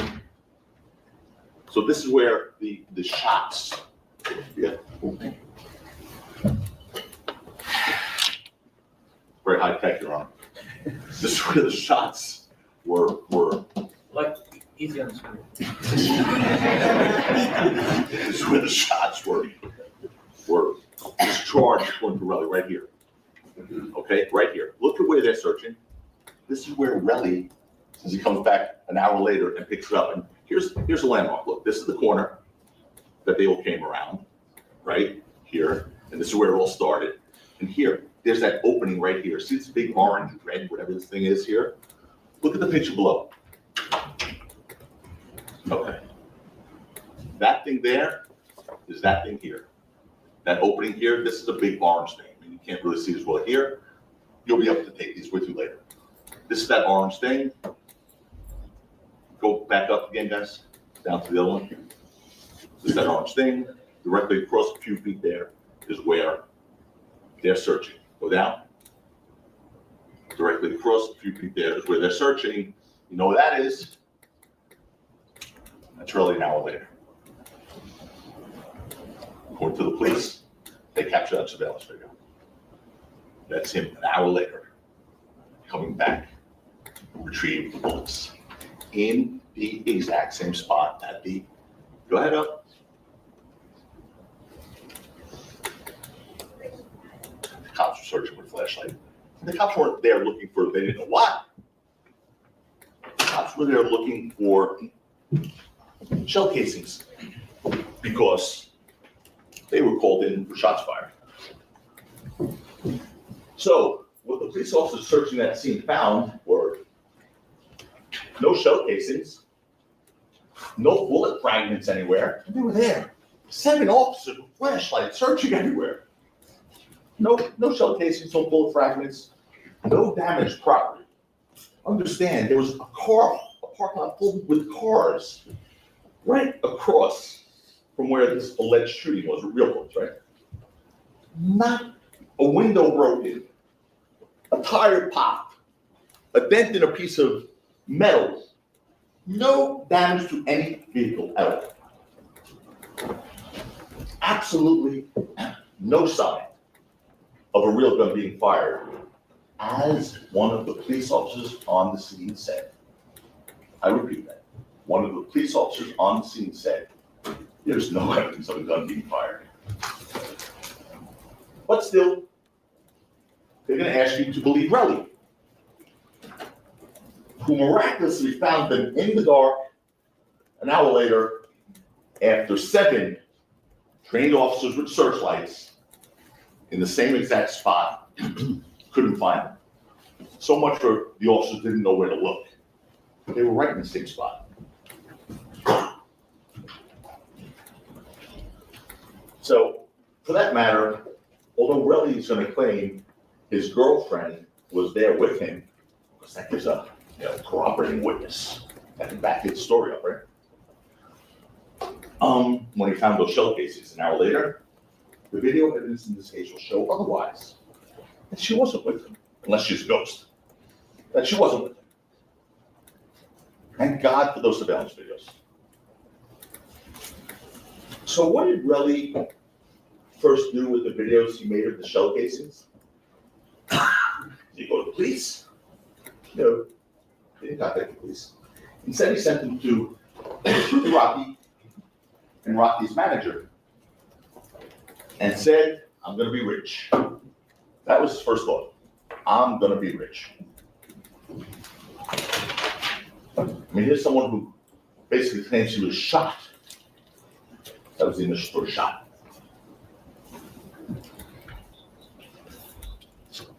He miraculously recovered the evidence from the crime scene that the police couldn't find.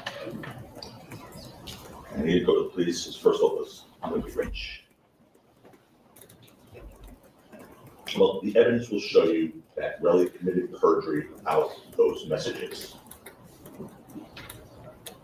He actually texted a message meaning, I'm going to be rich. He said, I'm going to be rich at one point. Yeah, because he's probably pretty pissed off he got shot at. But okay, so he faked, so it's a fake gun. He faked his own injuries, and then he faked his own evidence. So they didn't find, so I guess what they're talking about is they also found a magazine, so that would go into a gun like this, a Glock, and that in Rocky's home, ASAP Rocky's home. So I guess they're saying those ballistics, because, right, they didn't find the bullets at the scene. That's what I just heard.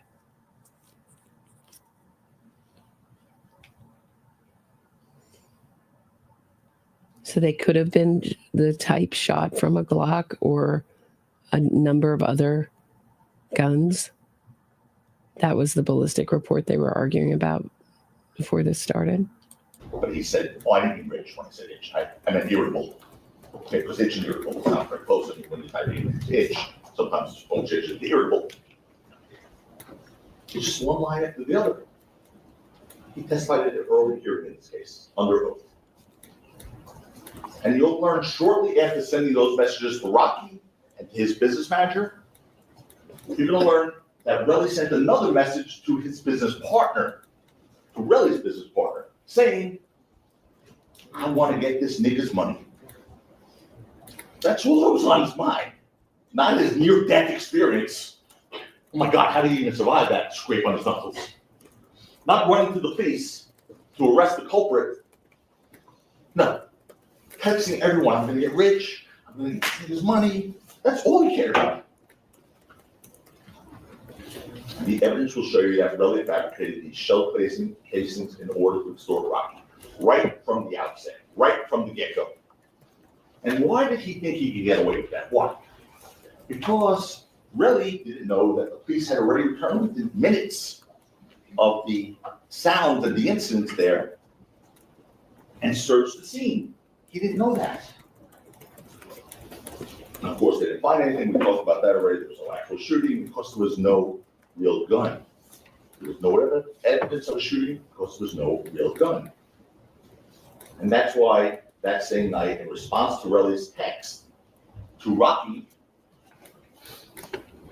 texts him, if I shot you, go to the police. They didn't show you that text though. Showed you a bunch of texts between Relly and Rocky that night. They didn't show you that text. Rocky saying, go to the police. Yeah, because someone who really shoots someone and is guilty said, yeah, go to the police. Rocky texted that night.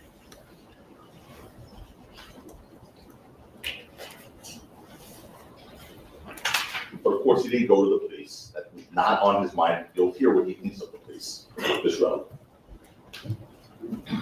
After his immediate efforts to extort Rocky failed, because he just wanted to get rich, he wanted to get that, need his money, he said, when it didn't work, he said, okay, I better go get a civil lawyer. After he tried on his own to get the money, let me go get a civil lawyer to try and get money out of Rocky. And you'll hear that because the civil lawyer would only take his case if he went to the police. Relly then went to the police 2 days later. 2 days after the incident, he finally goes to the police. And you'll learn of the inconsistent statements he made to the police because he couldn't keep the story straight. It is all over the place.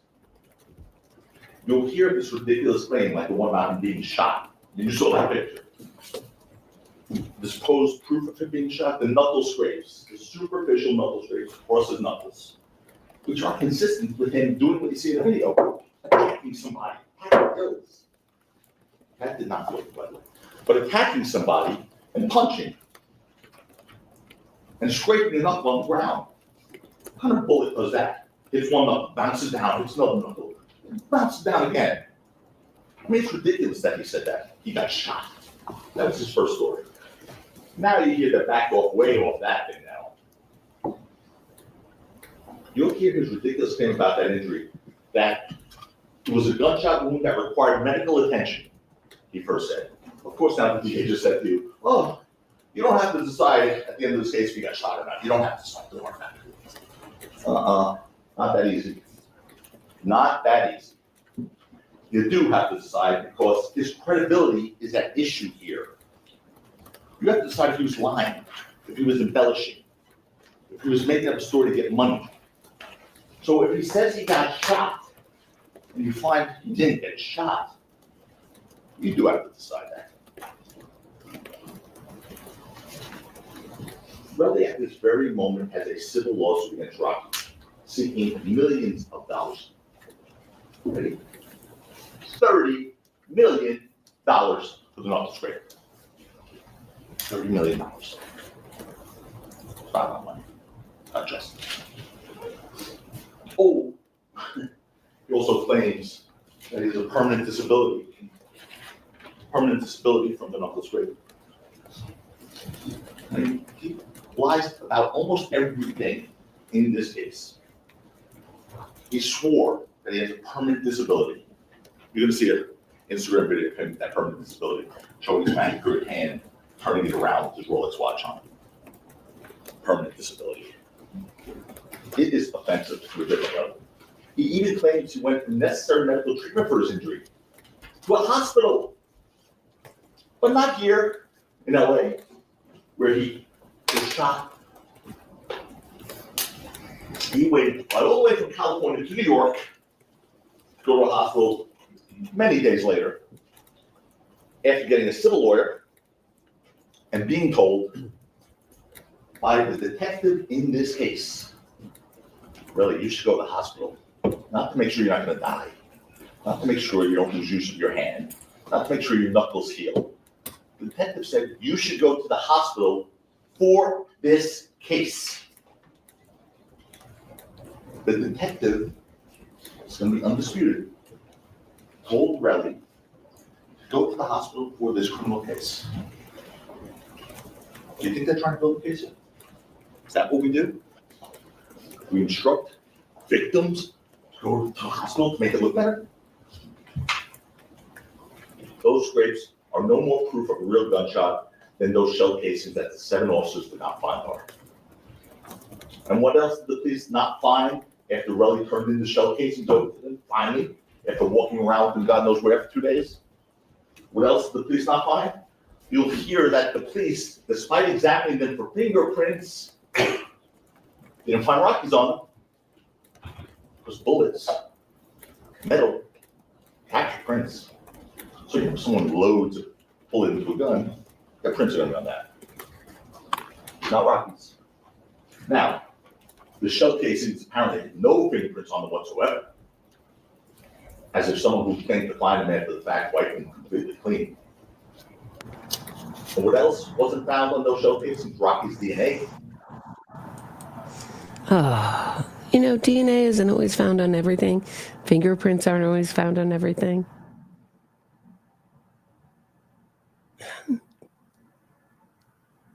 These are all good facts for the defense. He's right to bring them up. But the guy was caught on camera doing this. So I don't know. I don't know. California trials can be wild. The jury decisions can get wild. OJ, anyone? But we'll see. We'll see how this plays out. If he really is, committed perjury in a serious way about serious things, it may be hard for the jury to believe him. However, he can talk about what my problem with this defense opening is the defense lawyer, Joe Tacopina, is making it out like the victim wants this trial. This is it's called the People, California versus ASAP Rocky, Rakim Mayers. It's not,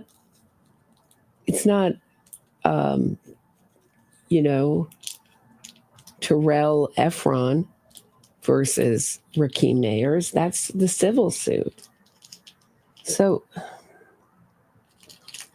it doesn't matter to him. It would probably be good for his civil suit if Rakim Mayers gets convicted of this. But it's not a money thing. And the prosecution brought that up in their opening. I hope this is coming to a close. I agree with you. It's about the same length. Went back and checked as the prosecution opening, and everyone's saying it feels twice as long. If this lawyer turns off some of the jury as he's turning off us, it's not going to be good for him. He doesn't come off as credible to me, but we'll see. We'll see. If he can prove what he's saying, not the prop gun stuff is ridiculous. There's just been no reason to carry around a prop gun and pull it out with, what was that, a prop knife that his friend pulled out at the same time? They took samples, the police did, of Rocky's DNA for the purpose of comparison. They took his DNA to compare with the bullets. Zero. Nothing. Never connected to the shell casings. As I mentioned, he was licensed to carry and possess firearms. You'll learn that he legally possessed firearms, which in fact were recovered from his home. We saw that whole bunch of pictures. Yeah. He's licensed to carry firearms, but was he licensed to carry a prop gun? What does this have to do with anything? I mean, I guess it's to the guns found in his home. So he's licensed to carry around firearms, but he went to all that trouble so he could carry around a prop gun?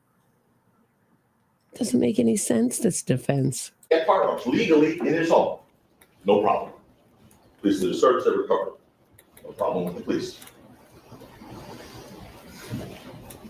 The evidence will show you that none of those firearms recovered were 9mm caliber, because he didn't have one. You'll learn that the 9mm caliber of the shell casings that Relly claims have recovered from the scene are exactly the type of gun that Rocky didn't possess or own. You'll hear, and you heard from their opening, that there was a single magazine containing 9mm ammunition in his home. And you'll learn that belonged to his manager, Lou Levin, who will tell you, he will be here and testify why that was his. He also was licensed.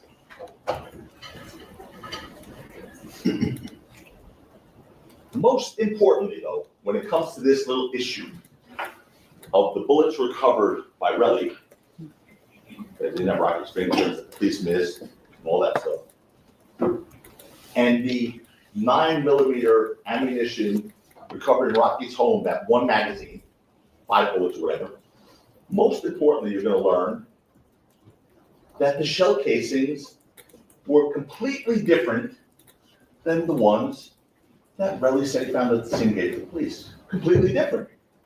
You'll learn that the 9mm ammunition in Rocky's home was a brand called Sig Sauer, and the Relly shell casings that he claims to have found at the scene that the police missed were a brand called Federal. I'm going to show you the difference. I'm going to show you the pictures.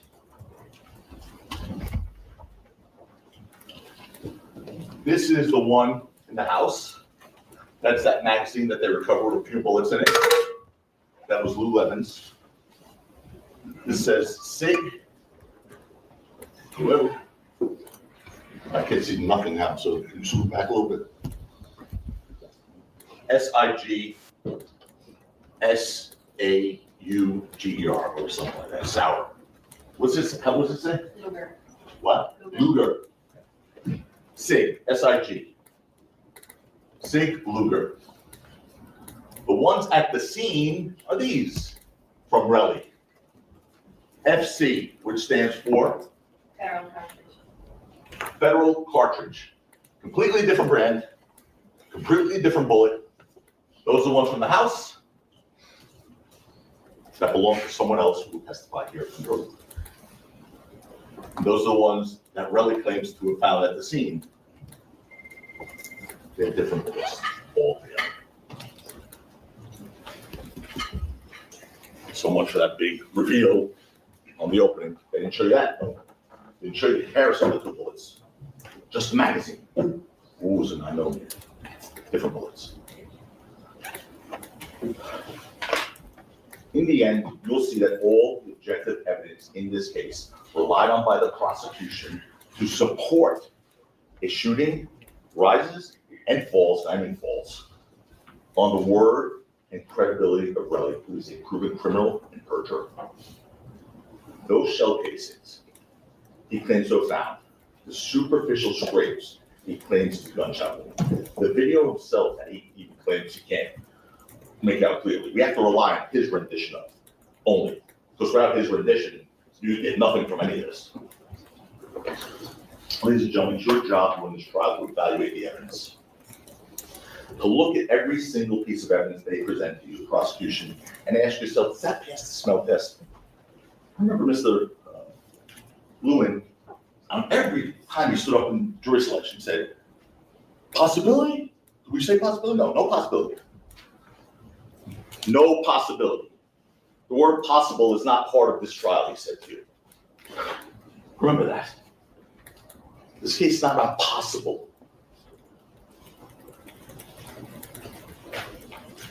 It doesn't pass the smell test. And you have to ask yourself that, does it? Or do you have a doubt about a piece of evidence that's really the focus here when you consider the charge in this case? There are two charges. The first charge is assault with a semi-automatic fire gun in this case.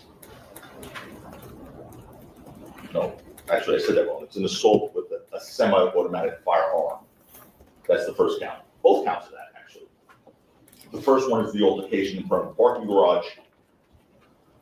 The second for the altercation around the corner. 2 counts.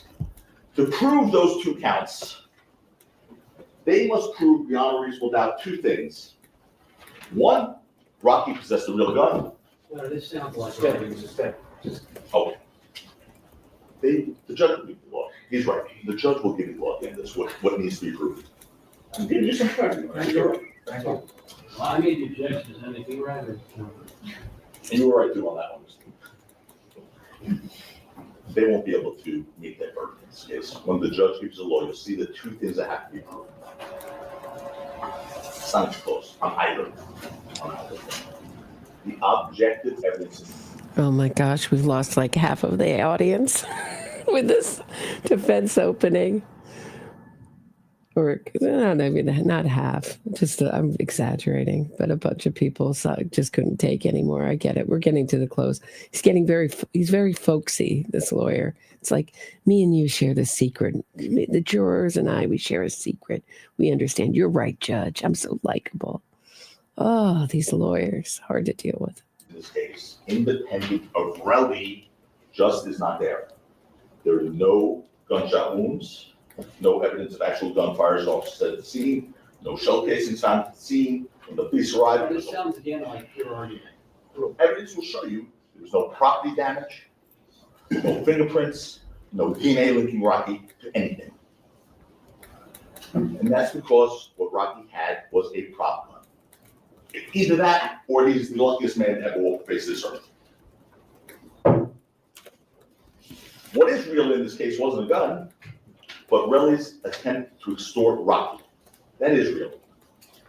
Out of millions of dollars, and using this criminal case as a windfall in his civil one, and folks, and going back to what I first said to you, my promise, it's a promise to you. Now, I wouldn't be doing this so emphatically if I weren't sure. That's all right, it's just proper expression. You will see, the evidence will show you hard evidence of an extortion in this case, and perjury to try and cover it up. Hard evidence of an extortion in this case, the evidence will show you, and perjury to try to cover it up. The evidence will show you Relly's understanding in that regard, that if Rocky's found guilty here, he automatically has liability in the civil case to get money. Lots of No, that's absolutely improper. The jury be instructed.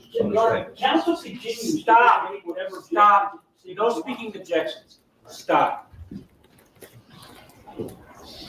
Disregard anything about the consequences of whether Mr. Mayers is or is not convicted in this case.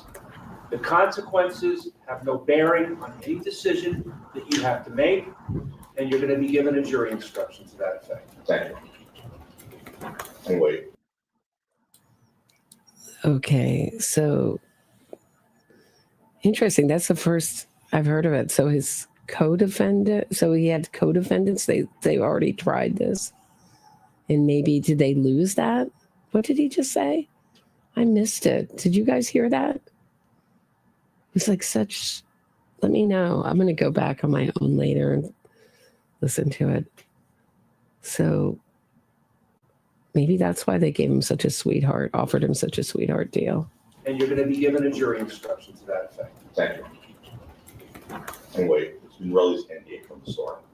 You're going to hear some of the absolute worst things come out. All right, I'll rewind for you. I just don't know how much people can take of this. Hold on. I hope I didn't go too far back. Let's see. You have to ask yourself that, does it? Or do you have a doubt about a piece of evidence that's really the focus here when you consider the charge in this case. There are two charges. The first charge is assault with a semi-automatic fire gun in this case. No, actually I said that wrong. It's an assault with a semi-automatic firearm. That's the first count. Both counts of that, actually.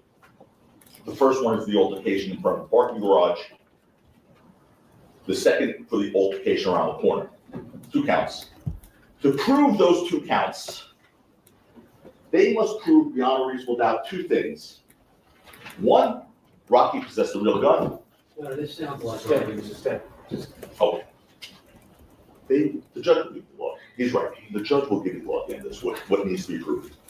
I'm giving you some credit. Thank you. Well, I made the objection, does that make you right? And you were right too on that one. They won't be able to meet that burden in this case. When the judge. Lewin loves to go. He's one of these lawyers. He loves trying cases. I mean, it seems obvious he's having a good time when he tries a case. If he's not, he's good at faking it.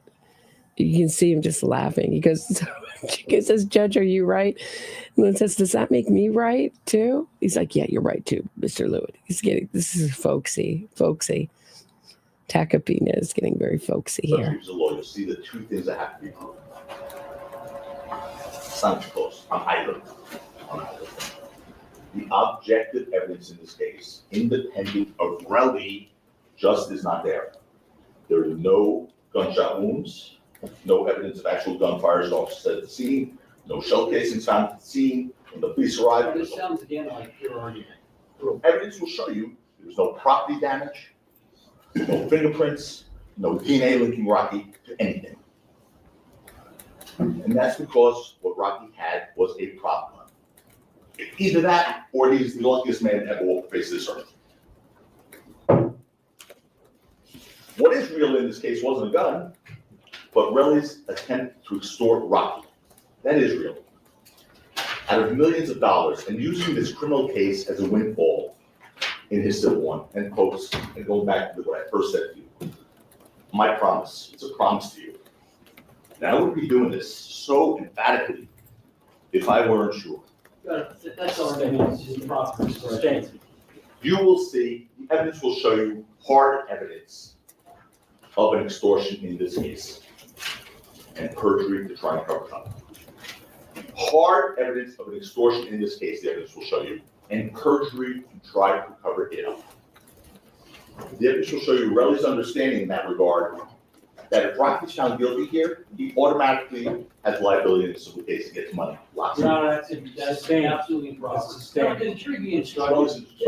Counsel continues. Stop. Make whatever. Stop. No speaking objections. Stop.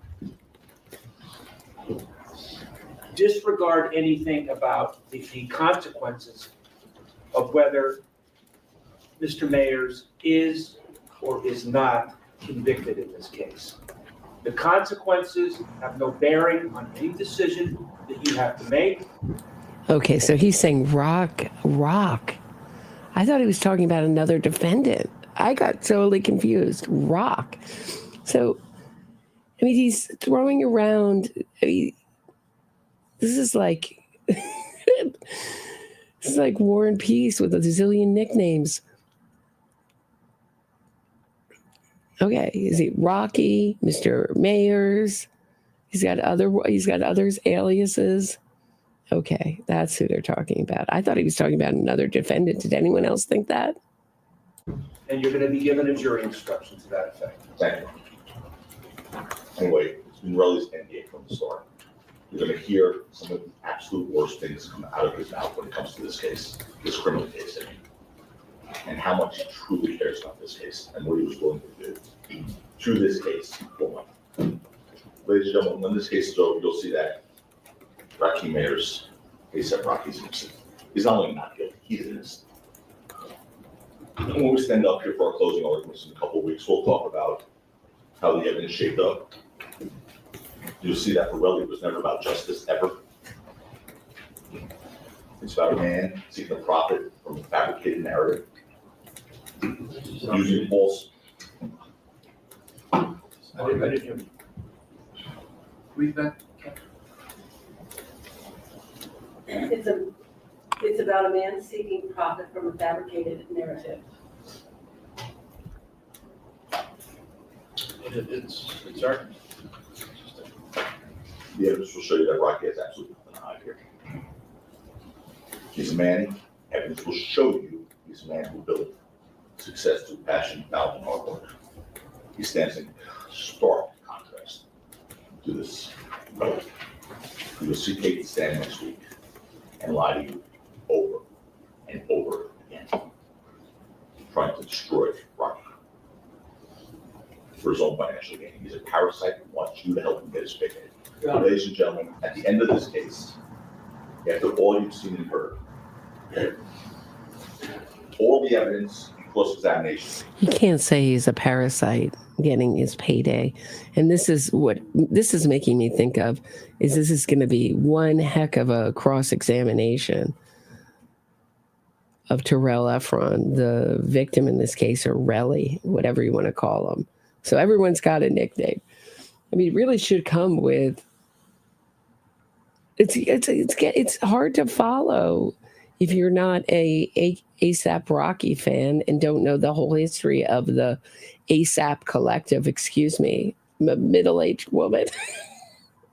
This is not so I'm just trying to keep up, but it's, Maestro brought up in the comments that we're not used to having all these nicknames thrown around the court. This is his style. He's got a folksy, I'm friends with the jury. I wouldn't, he said at one point, I wouldn't be arguing this if I didn't feel so passionate. I'm like, or you weren't getting paid a lot either. Please buy him a new suit. Look at the way it's bunching at his heart. His suit I find offensive. All the things I promised you today, I would ask at your hands for a verdict of not guilty for Rakim Mayers. It's the only verdict consistent with justice. It is the only verdict consistent with fairness. Thank you. All right, folks, I want to take a 10-minute break, and I want counsel to remain in place. Folks, please be outside the courtroom doors at 10 minutes before the hearing. And please don't discuss the case. Okay, we're going to move through this. However, once the witnesses begin to testify, objections to questions that do not comport with the evidence code will be sustained. Evidence of the relationship between Mr. Mayers and Relly, all of that is relevant. The jury's entitled to know it. The circumstances under which Rocky grew up has no relevance in this case. And there's going to be no evidence of it. What happened in New York, how he grew up, whether he grew up poor, middle class, rich, none of that has any bearing on any decision that this jury is going to make. So there will be no evidence of his childhood. And speaking objections, you both know this. I know that in the heat of battle, it tends to happen.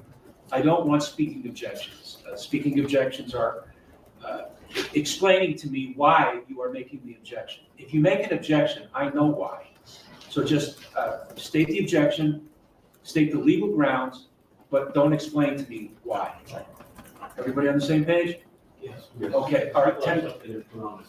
What? Does it relate to his opening statement? What? My co-counsel got up, he gave a legal opening statement. He didn't argue. He didn't bring up areas that are outside of what he was supposed to discuss.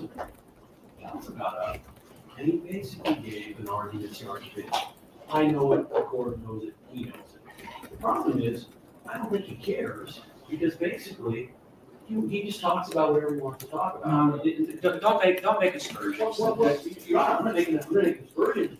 I watched as he continued to argue one after the other. I just want to make sure. There were several things that he said about what the evidence didn't show.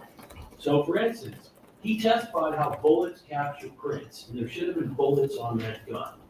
Well, as far as I know. You mean prints? Prints on, excuse me, prints on the cases, prints on the bullets. They're not dead put witness on this, outside of that. He repeatedly called the victim in this case, quote, a proven criminal and perjurer. Now, here's the problem. Last time I checked, has he made a motion as to what, if any, conduct the court is going to allow? It's absolutely improper. Had a prosecutor done that, can you imagine, just imagine for a moment, if he had gotten up and made aspersions about what happened to, for instance, the defendant in Sweden without having brought it up to the court's attention. I counted 10 different times when he called the victim a perjurer. At least 5 times when he talked about how he was a proven criminal.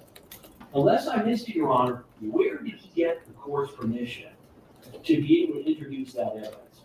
As the court remembers, I said yesterday to counsel in the court, all that I ask is if there's an area that you're going into that is not absolutely clear, you approach and you make sure you can do it. So, Your Honor, it's not just a disrespect to me, to my co-counsel, it's a disrespect to the court, because he has basically decided, I'm gonna say whatever I want about the victim, and I don't care whether it's gonna be allowed by the court. And the problem is, I see your point. okay, Why are you telling me?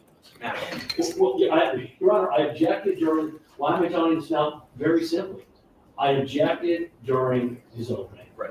The court's position, it's clear to me, the court understands that much of what he said was objectionable. The court said, I'm not gonna stop somebody on opening. I'm reluctant to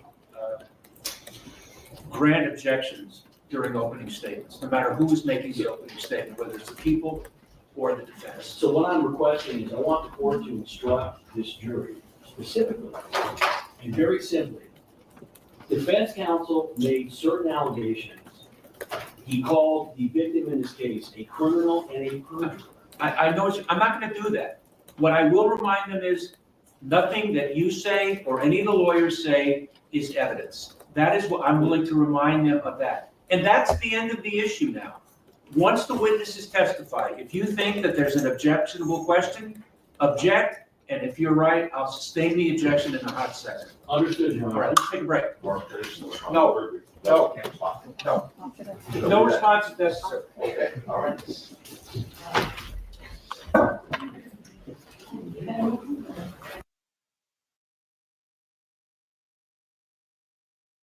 Okay, let's move forward, shall we? We just have a little bit left of the day here. So then they go out and break. Okay, here we go. This is the first witness Okay, here's the judge telling the jury. That is not evidence. You will not base your decision on what they say. Your decision is Looks like they didn't turn the camera on. This is court TV, not my based on doing. testimony that comes from witnesses on the witness stand and exhibits, and your common sense and the jury instructions. The jury instructions and the law applies. So whatever is said to you there in the opening statement, none of that is evidence. You cannot base a verdict on what you hear in opening statements or closing arguments. Everybody understand? Yes. Everybody okay? All right, we're going to start with the first witness now, but I understand that after direct examination is finished, we have to take a short break before cross-examination starts. So you're going to get another short break. All right, first witness. That fly manages to cross. What? If that fly manages to cross the area, do I have permission to remove him from the premises? There's a fly There's a fly that's been buzzing right around me. buzzing around you, or Whoa.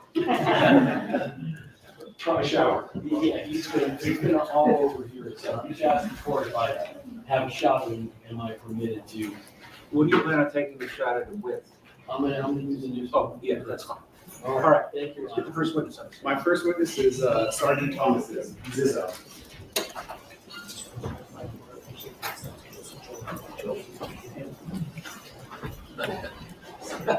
No.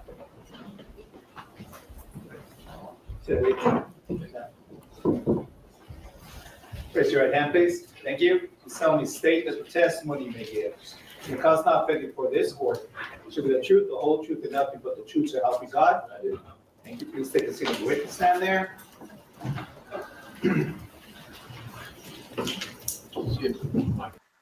Okay, we have a split in our poll. I asked if it would help or hurt Rocky that the victim in this case is facing 24 years in prison for grazed knuckles, that he wasn't more seriously injured. 46% of people say it helped. 30-something says it hurt. He could have killed a bystander. He could have killed him.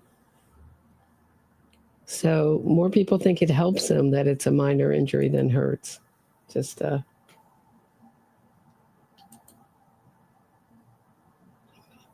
I'm not sure where I stand. I think it probably helps that it's not more serious.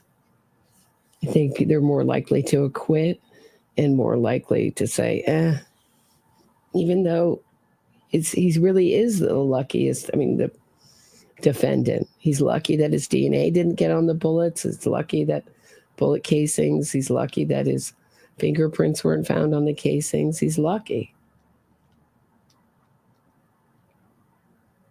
Looks like they're using a Shure SM57 microphone there. This is the same microphone the president uses, or you see in the Rose Garden, or just FYI. And please, thank you for adjusting the microphone and state and spell your name. Sounds like it's on. Go ahead. First name is Thomas, Thomas. Last name Zizzo, Zizzo. Thank you. All right. Mr. Przelomiec, go ahead. Thank you, Your Honor. Sir, would you start out by telling the jury who you work for? Sure, I work for the City of Los Angeles Police Department. And within the LAPD, what's your current rank? I'm a sergeant. Do you have a particular assignment within LAPD? I do. I'm assigned to Southeast Area Patrol in the City of Watts, well, part of the city of St. Watts, and I work patrol there. And prior to your assignment, patrol in Southeast, were you assigned to a different station? Yes, I was assigned to Hollywood area also in patrol. You keep using the word patrol. Can you explain to the jurors what it means to be assigned to patrol within LAPD? Sure. Well, patrol is the very basic function of law enforcement. If anybody were to call the police during an emergency, uniformed officers such as myself, as I'm in uniform now, would respond and meet with you and handle the emergency or respond to the emergency. Drive around in a typical LAPD black and white patrol car? Correct. Marked vehicle, yes. Okay. Yeah. Were you working on Saturday night, November 6th, 2021, between 10 and 10:30 in the evening? I was. In the Hollywood division, are Saturday nights generally busier for law enforcement? Yes, they are. That night at around 10:20 p.m., did you respond to a 911 call? I did. Just so that the jury is clear, when you respond to a 911 call, can you explain to them exactly how it is you receive information from someone who would say call 911? Sure. So it starts with the person calling for police service. It could be anybody. They call 911 for an emergency. It goes to a person who takes the call, receives the information from the caller, and then they pass that information on to a dispatcher who directly communicates with us. And then we get that information from them. So when you're out in the field and you're receiving, and when you receive that information, do you receive that over your radio? I do, yes. When you're receiving information through the radio from a 911 call, is that really just a summary of the 911 call? Right, that's correct. Okay. That night, November 6, 2021, do you recall the general area that you responded to at around 10:20? I do. Selma Avenue, Argyle Avenue, that intersection, and also Selma and El Centro. They're separated by 1 block from each other. Wait, you said Selma and Argyle and what? And Selma and El Centro. Nelson. Yes, sir.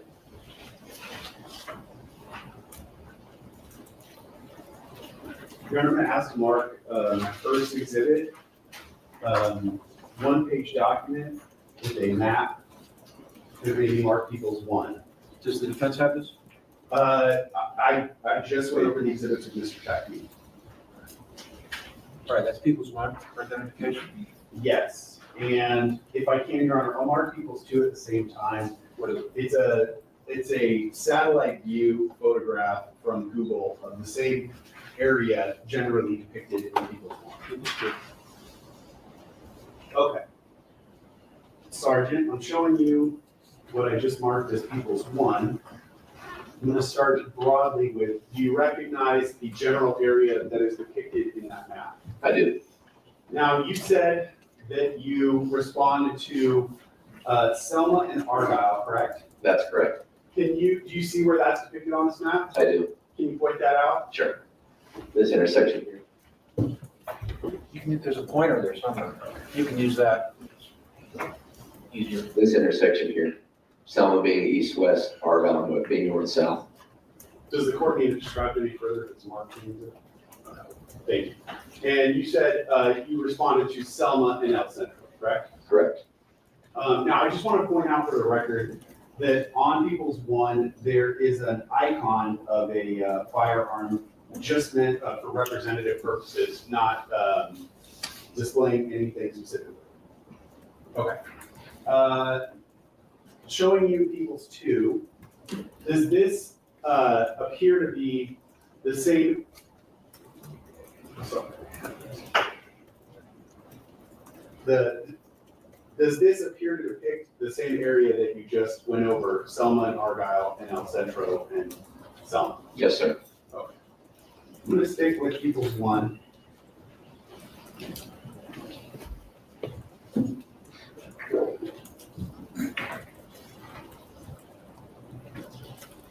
If you recall, what was the nature of the call that you initially responded to at that location? It came out as a possible shooting had occurred. Did it give any details about a particular area? It indicated Selma and Argyle. How familiar were you with that area of Selma and Argyle? Oh, very familiar. I've worked Hollywood several years prior to that date. And I neglected to ask, but I should. How long have you worked for the LAPD? It'll be 11 years this March. And do you recall how long you were at Hollywood? Did you just say? About 8 years. 8 years, okay. If you recall, what were some of the buildings or businesses that were at that intersection of Argyle and Selma? Sure. So,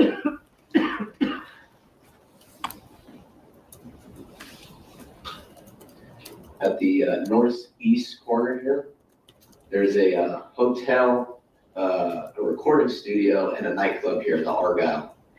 And across from that on the west side is an MTA bus depot turnaround, where MTA employees take their buses in and conduct their business.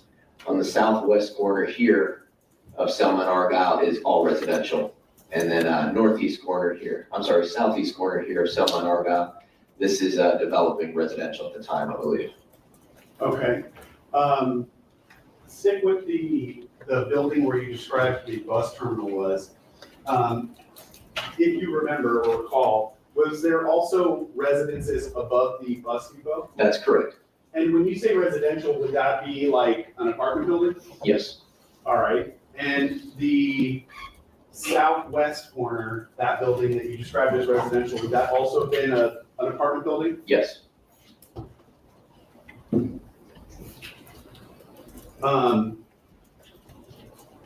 The uniform that you're currently wearing, it appears you're equipped with something almost dead center in the middle of your chest. Can you describe what that object is for the jury? This is a body-worn camera. And were you wearing a body-worn camera that day, November 6, 2021? Yes, it was. How does that camera operate? So it's always in what we call standby mode. So it's not actively recording, but it's recording 2 minutes of film, no audio, just film only. And at the time you activate it through this button here, the circle.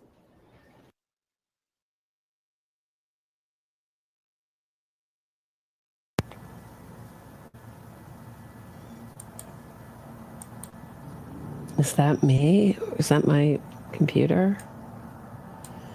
Or is it? Oh, they had a little malfunction there. Okay, here we go. Everybody have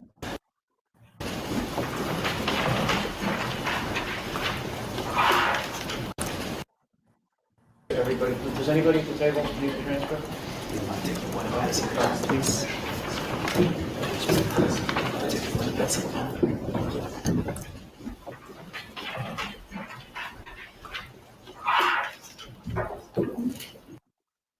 Again, I think that was the feed and not anything to do with my computer.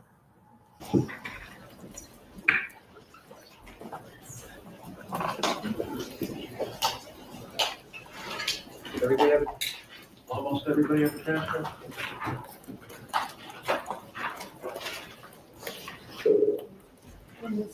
Missing one? All right, everybody has one, all 16 jurors? All right. Mr. Przelomiec, go ahead. Thank you, Your Honor.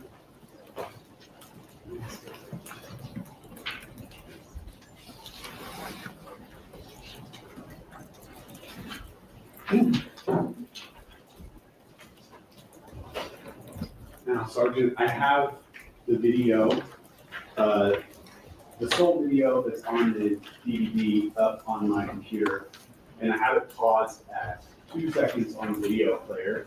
I know it's kind of a blurry and out of context image, but if you can, do you recognize this to be your body-worn video captured that night? Yes. Okay. For the record, that's P3 at the display. Yes. Correct. All right, I'm gonna actually play the video all the way through, and then I'm gonna ask you some follow-up questions based on the video. Okay. So, starting it at 2 seconds.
Yeah, there's only one call, too. Oh, just for 1606 Argyle, 1606 Argyle. Suspect for 2 on black, number 1 wearing white t-shirt, red shorts, number 2 on black clothing, fired on the vehicle, and on the victim's down. Suspect on scene on Selma towards El Centro. Okay, 1445, 9647.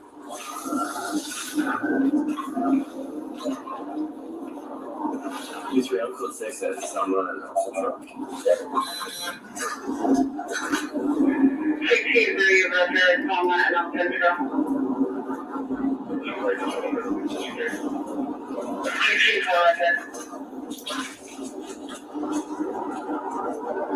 What's the description? Female black, one wearing a white shirt, red shorts, number 2 wearing all black clothing. White shirt, red pants?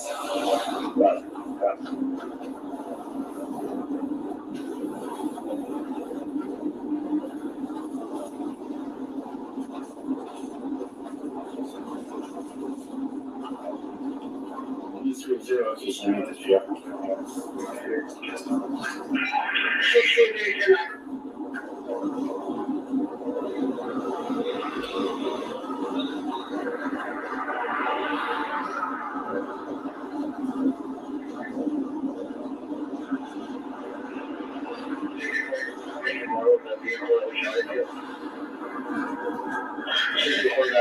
He advises that the possible vehicle that was shot into is in the parking lot near the stop sign. Possibly a Canadian Ford or sedan, I don't make a model.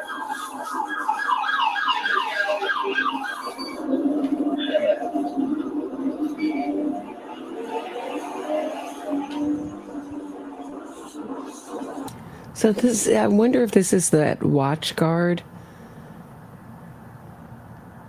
system that I talked about last night with the Karen Reed case, that videos and audios the front of the car and the back of the car, and has this amazing ability to bring up any video even days after you think you don't need it, and store video too.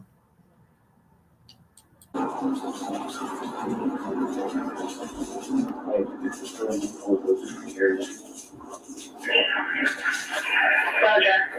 Terell, 150, 153. Someone else Central.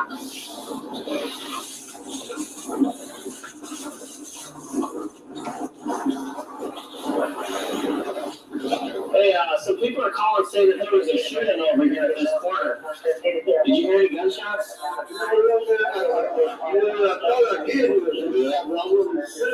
But it was 2 shots. Okay. It was 2 shots. But now, if it was down there,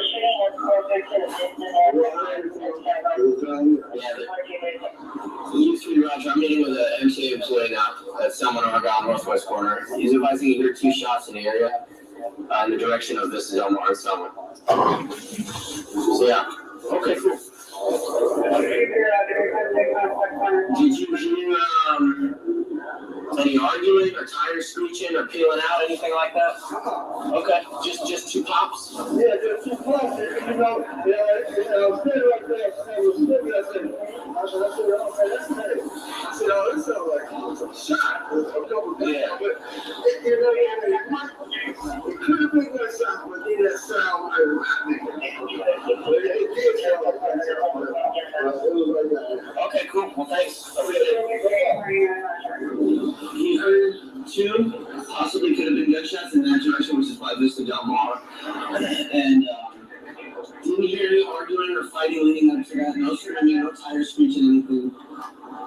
And we go on Selma to Vista Del Mar. Vista Del Mar is that weird street that snakes around behind that club, maybe over there. Yeah.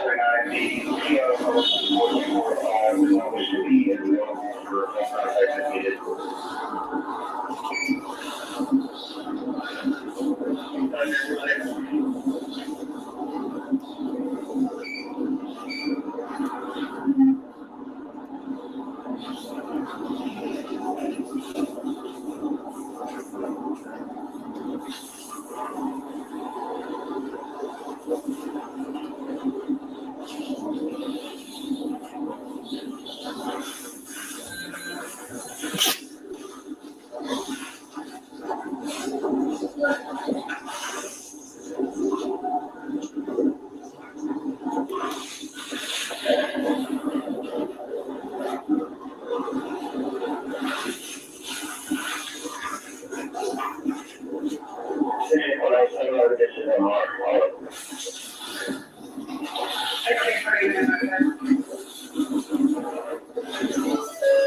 say I'm follow that scene as well.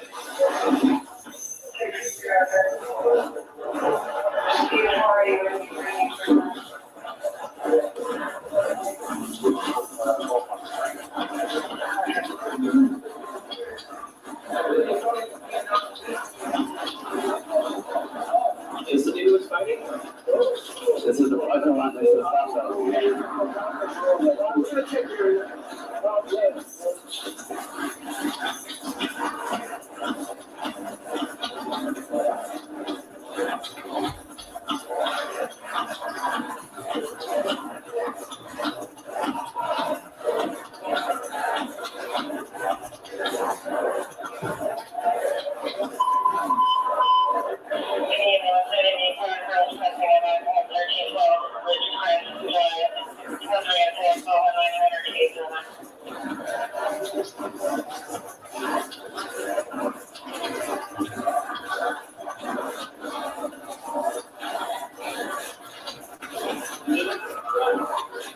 You hear me, shooter?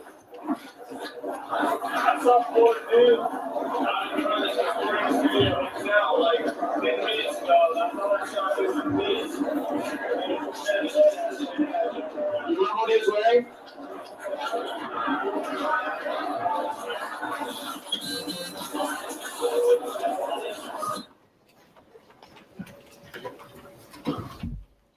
Okay. Now that we watched the entire video all the way through, do you recognize, is that an accurate depiction of your activity that night? Yes, it is.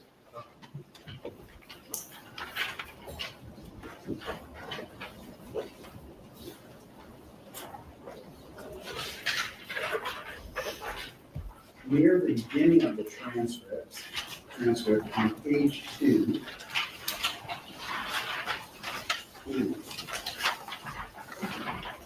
And if you need me to go back to the video to refresh me, just let me know. Thank you. But at the beginning of the transcript on page 2, around line 7, and then continuing to line 9, you say, I think you're talking to a fellow officer, nothing, huh? Followed by, yeah, it was only one call too. What were you referencing in making those statements? So I was asking another officer who, I don't remember it being so long ago, but if they had seen anything, they hadn't. And then the comment about one call, well, when there's a shooting, especially in a densely populated area, you get more than one person calling. And that's always an indication that you more than likely have a legitimate shooting, because when you get one call, and I dealt with this as recent as of yesterday, and I've been dealing with my whole career. We have people that suffer from mental illness that live in the city, and it's very real for them. And they'll call and say that they heard or saw something. And a lot of times it's a shooting. So one call will come out because it's not actually a real shooting, but to them it is. So they call, and we keep track of those incidences, and we find out later on who keeps making those same calls. So when we have one call, especially in a densely populated area, it could be somebody suffering from a mental illness, or it could be a prank call, because we do deal with that, false reports of emergencies. When we have a legitimate shooting, and typically you'll have multiple radio calls, multiple people calling in, because you hear the shots, you see the shooting, there's witnesses, right? And then when you get there, you have people coming out, leaning out of the windows, pointing, that sort of things. So when you say to the fellow officer, yeah, it was only one call, or words to that effect, are you essentially communicating right off the bat, I'm not so sure if this is going to be a real shooting call? Right, that's correct. Okay. Shortly after that, there's a paragraph between 10 and 14 that starts with all units, shooting just occurred. Can you describe for the jurors what that language is, or where that's coming from? Sure, so this is actually the second radio call that came out. So the first call prompted our response there, and while we are there, this line here, 10 to 14, is an additional radio call. So now it's 2 radio calls. And so those comments there give a suspect description, a location of a shooting that occurred, a clothing description of the suspects, a description of what happened. He fired into an unknown vehicle, unknown victims down, and then last direction of travel there, the last sentence, last seen on Selma towards El Centro. Would it be fair to say that the first call that came in was not captured on your body worn camera because of the buffering that you were talking about? Correct. That call came out before I initiated my code 3 response. You actually see me writing parking tickets. It came out while I was doing that prior to me activating it. When you say code 3 response, what does that mean? Right, sorry. So code 3 is a designation that we use to denote that we're responding lights and sirens. We call that our code 3 equipment. So. Okay. Now, you said that second call comes out with information that there are potential suspects on Selma towards El Centro. And it gives a description of the clothing of the suspects, correct? Correct. If you need me to go back to the video, I will. But do you recall from watching the video where you were when you received that radio transmission? I believe I was actually at the intersection of Sunset and El Centro. I'm sorry, Selma and El Centro. So you're at the location where the call is saying the suspects are, correct? Correct. So what did you do? Continued to look out the window and canvas and see if there were those anybody matching that description of those suspects present. Is it fair to say you did not see anyone that matched that description? No, I did not. Yeah. Okay.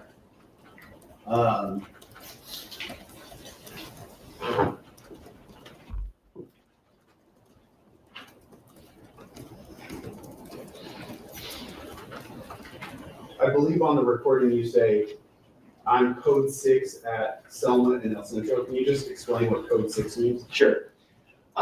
We use these codes for brevity and clarity. It just means this is where I am. So if I say I'm code 6 at Selma and El Centro, this just means I'm there present at Selma and El Centro. So they know where I am, right? There's officer safety reasons and then letting everybody know that I'm there.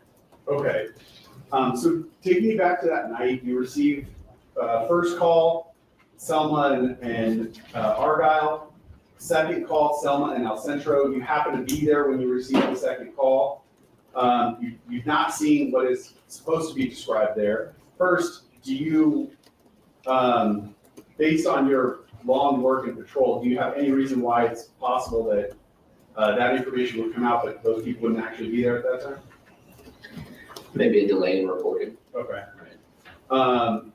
So it's possible they were there earlier, and as it gets filtered through the multiple people to get to you, it's just not there at that time? Correct. And then you, as you're at that intersection, Selma and El Centro, and you're not seeing these people, what do you do after that? Well, that was when I approached the MTA employee who was seated in his bus, the MTA lot. And what's the point of approaching the MTA employee? Well, when we get to something as a report of a shooting, we have to do everything we can to determine what happened, if anything, right? When we get there, we have to, we work with what we got, not with what we like, but we work with what we got. So if there's anybody in the area, I'd make it a point to obviously go talk to them. Hey, did you hear anything? Did you see anything? There are some people who are reluctant to call the police, but if they're approached when you get there, they may actually provide you some information to work with. Okay. Is it fair to say at that point you were having trouble determining if a crime had even occurred? That's correct.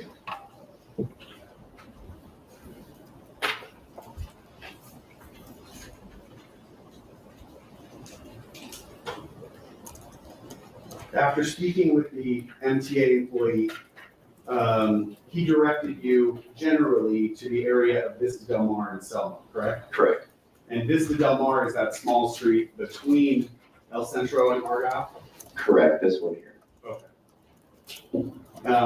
But is it fair to say that even the MTA employee told you he wasn't sure if it was gunshots? He said possible. Right, we all heard that on the video. He said maybe it was, maybe it wasn't. Could have been something to that effect. Okay.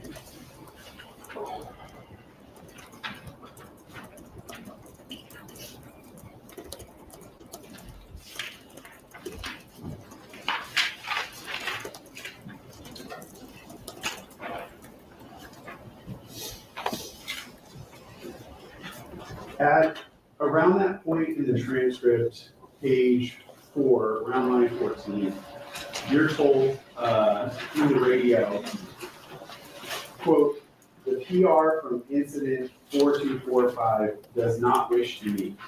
Can you explain what that means in layman's terms? Sure, so prior to this, I had actually, and we saw that on the video, I had asked if the PR, which stands for person reported, that could be anybody who calls 911, that's how we refer to it, person reported. I asked if they would like to meet. I do this on almost every call because it makes sense to just meet with the person who saw what they saw and decided to call the police.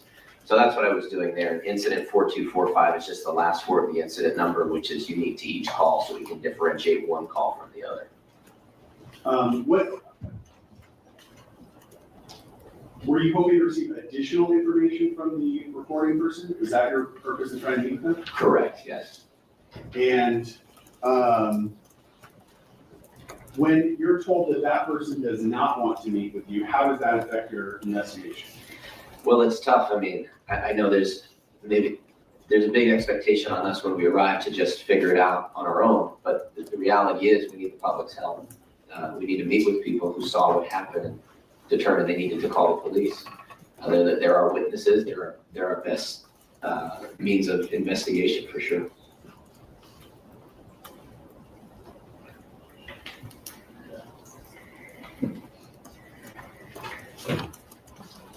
Okay.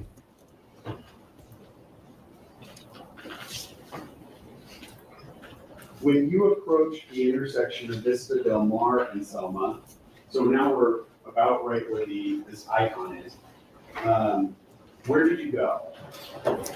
So we went to as was indicated in the comments of the call, the parking lot next to the stop sign is how it was described. And that was the information we had to work off of. And right here is a stop sign controlling traffic east and west on Selma. And there is a parking lot there, which we saw in the video. So okay. I'm going to stop you, sorry, sure. really quick, because when you say right here, you have to identify where you're pointing. Sure.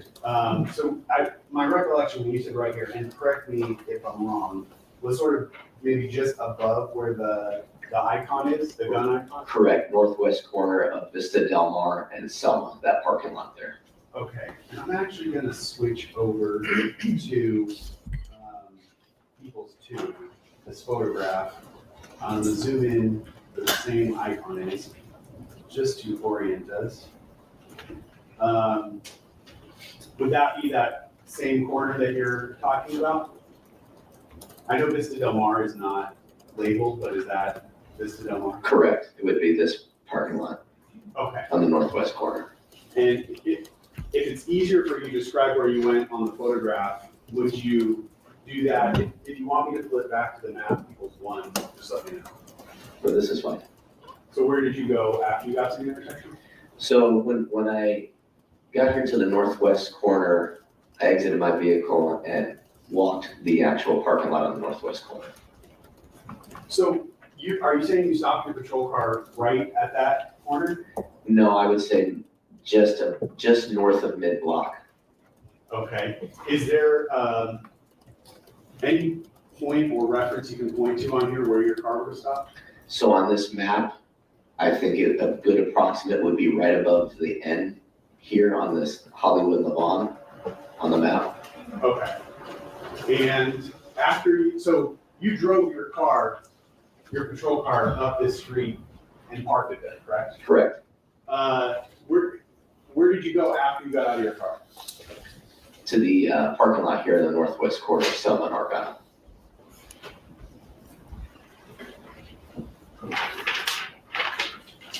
On the video, we saw you and your partners interacting with someone holding a skateboard after you got out of your car. To your knowledge, did that person provide any details about the crime? No, we didn't receive any information to work with from him. Okay. On the video, we saw you walking through the parking lot. What was your point in walking through the parking lot? Well, the comments of the call updated and again directed us to that lot next to the stop sign as it's described. At that point, we're looking for evidence of a shooting.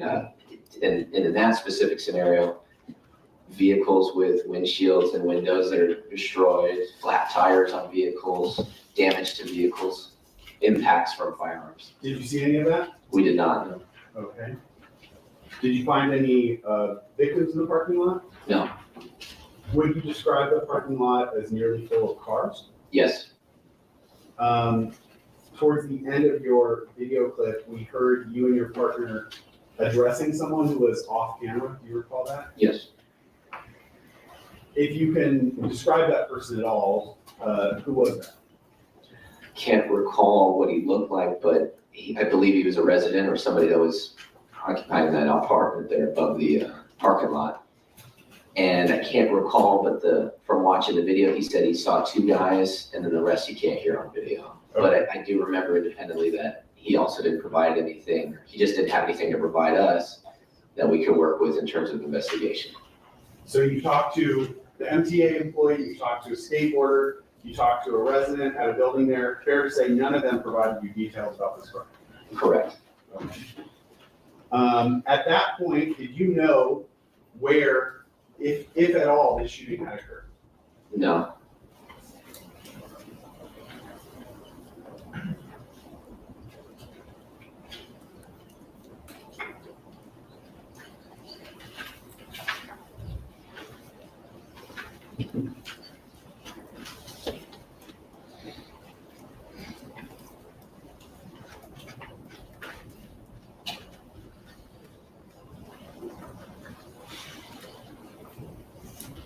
How would you categorize the search that you and your partners did of the street of Vista Del Mar, just north of Selma? Categorize or Yeah, how would characterize? you characterize? I would say typical of responding to a shooting call. We're looking for victims that are down.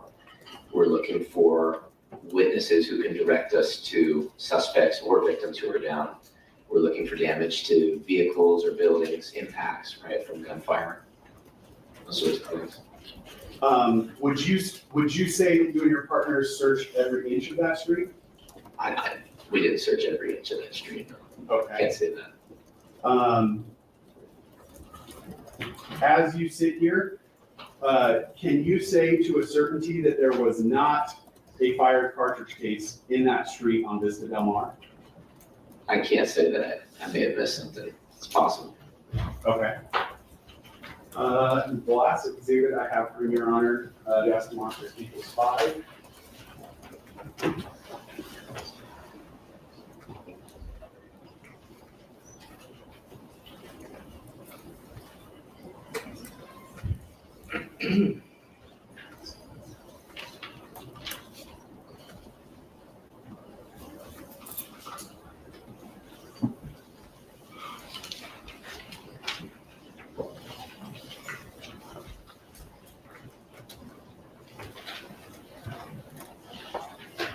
Is it reasonable, in your opinion, to believe that if there was a expended cartridge casing in that street, that you may have missed it? Yes. What is the People's Five? People's 5 is another map, Your Honor. I'm sorry. Is it a map or is it an aerial photograph? It's a map. And it There has was objection to that last question. We have the grounds with the objection. Sure. Read the question back, please. Mention speculation. Is it reasonable, in your opinion, to believe that if there was an expended cartridge casing in that street, that you may have missed it? Stay.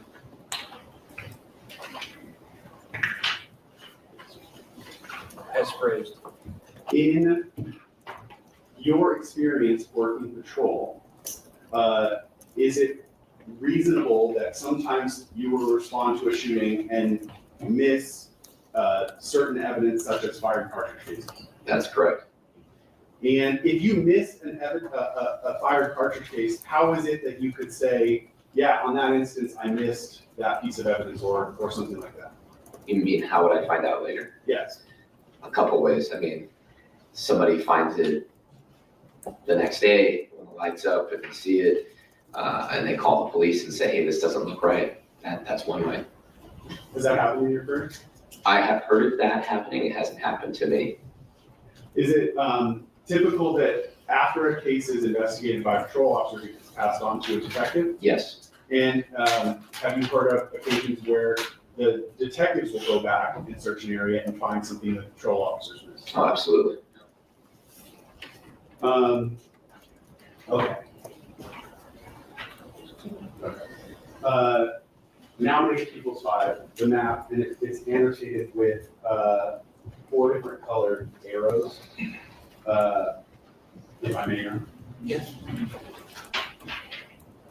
Sergeant, the area of People's 5 here, you've already described this to be the area that you responded to that night, correct? Correct. Would you agree that the arrows generally reflect the path that you took as you were driving around in your patrol car as we watched it on the body of the video? Yes. So would you have started down here where the number 1 is, headed north on El Centro, made a left turn on Selma, then come south on Argyle, and made a right turn on Sunset? Right, westbound turn on the Sunset, yes. Okay.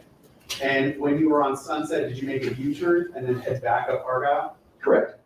Did you cross Selma and go into the bus depot on the corner of Argyle and Selma? Correct. And then did you come out and go to Vista Del Mar and then go north on Vista Del Mar? Correct. And would the yellow generally reflect it's very hard to see, but would that generally reflect where you walked through the parking lot? Yes. Okay. I don't have any further questions. Let me see if the sidebar not on the record, please. You're gonna read it?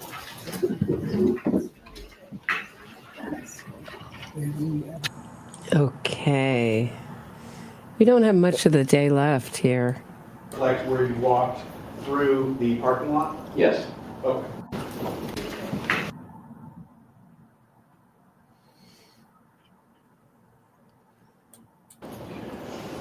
And also. Wait, whoa. Correct.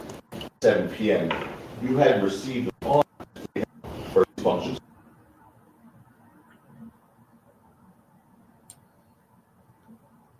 I'm questioning about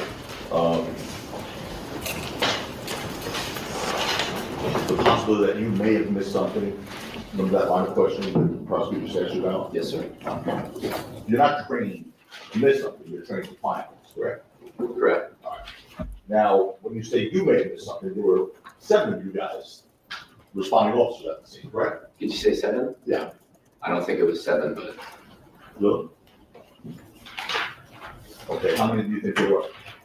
I think 3 total. Oh, no. Did you see the video? I did. I only saw 2 others, including myself. That's 3. How about Brian Uvidix? Kijovic, yes. Was he there? I believe so, yes. How about John Cook? Yes. Okay. Gerardo Sweeney? Don't recall. Okay. Steve Lawson? Also same. Rocky Martinez? Same. How about Adrian Rodriguez? Don't remember seeing him. And Jose Quintanilla? Quintanilla? No, sir. You don't remember seeing him either? No. So, anyway, there is camera footage of other officers, not just yours, right? Correct, yeah. Anyway, long story short, you don't know if you missed something, right? I don't think anybody would know if they missed something, right? Right. Yeah. Right. What was the first time you discussed the possibility that maybe you missed something with the prosecutors? What was the first time you discussed that?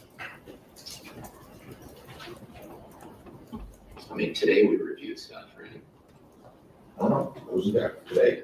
Correct. But it was the first time you discussed maybe I missed something. Yeah. When did this happen? Oh, this was in 2021. And what's it now? This is 2025. Okay.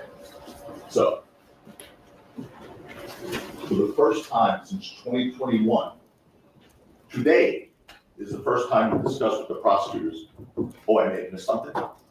Correct. And the first time you met with them, anyone in this case was on Wednesday, right? No, today is the first time I met with them. Spoke with them on the phone On Wednesday? Wednesday, I believe, about scheduling and about appearing Okay, to court. so today's the first time you met with them? Met with them in person, yes. And the first time you discussed testimony was today? Yes. You didn't discuss on Wednesday? No, we discussed scheduling and what the case was about, that's it.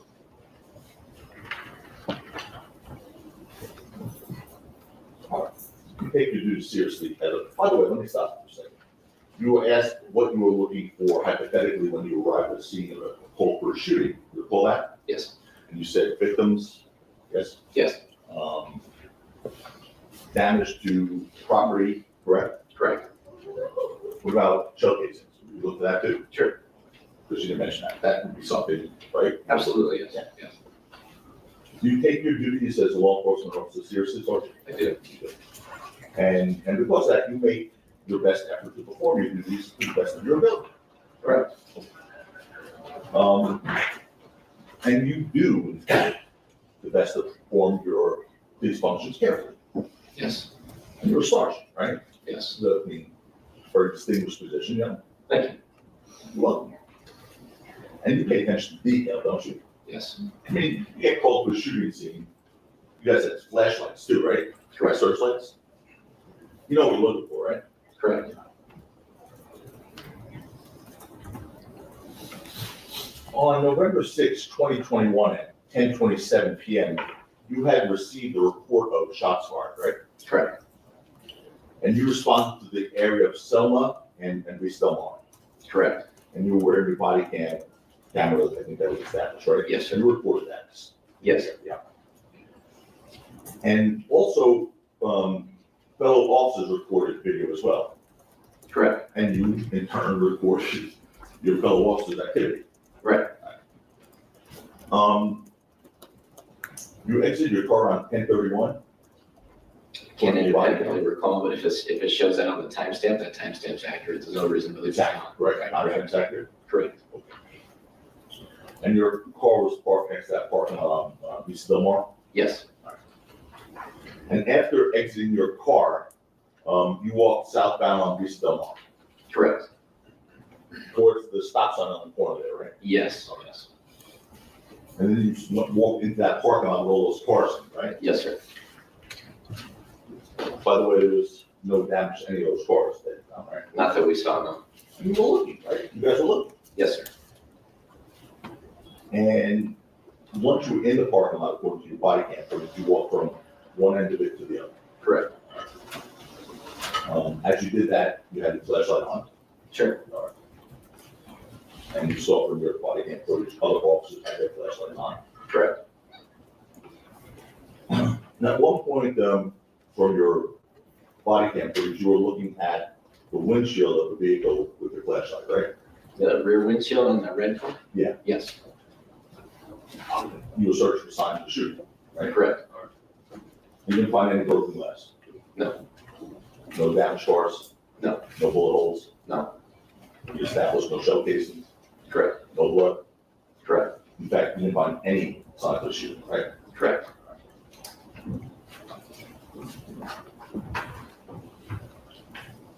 Now, you said there have been times you responded to a reported shooting only to find that the person who made the call intentionally lied about it, right?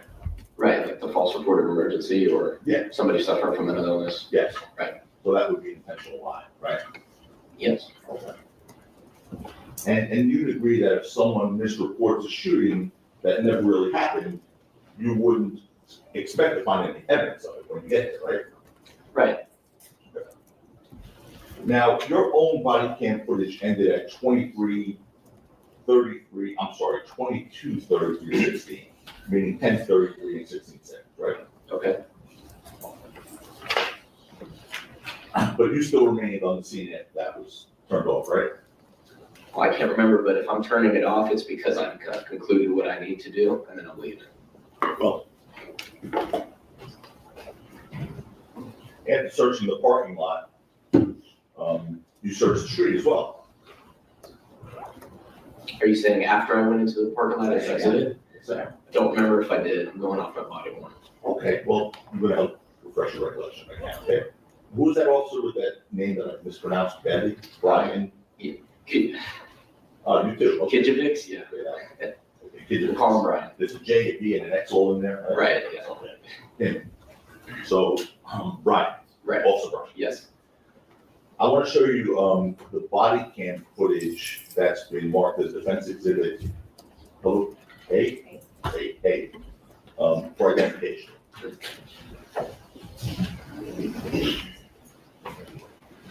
Is there audio? There is. Yes, sir. Do you have a transcript? We don't need it. This is not the sound. We don't need the audio portion of it. It's just the visual. What? Defense A.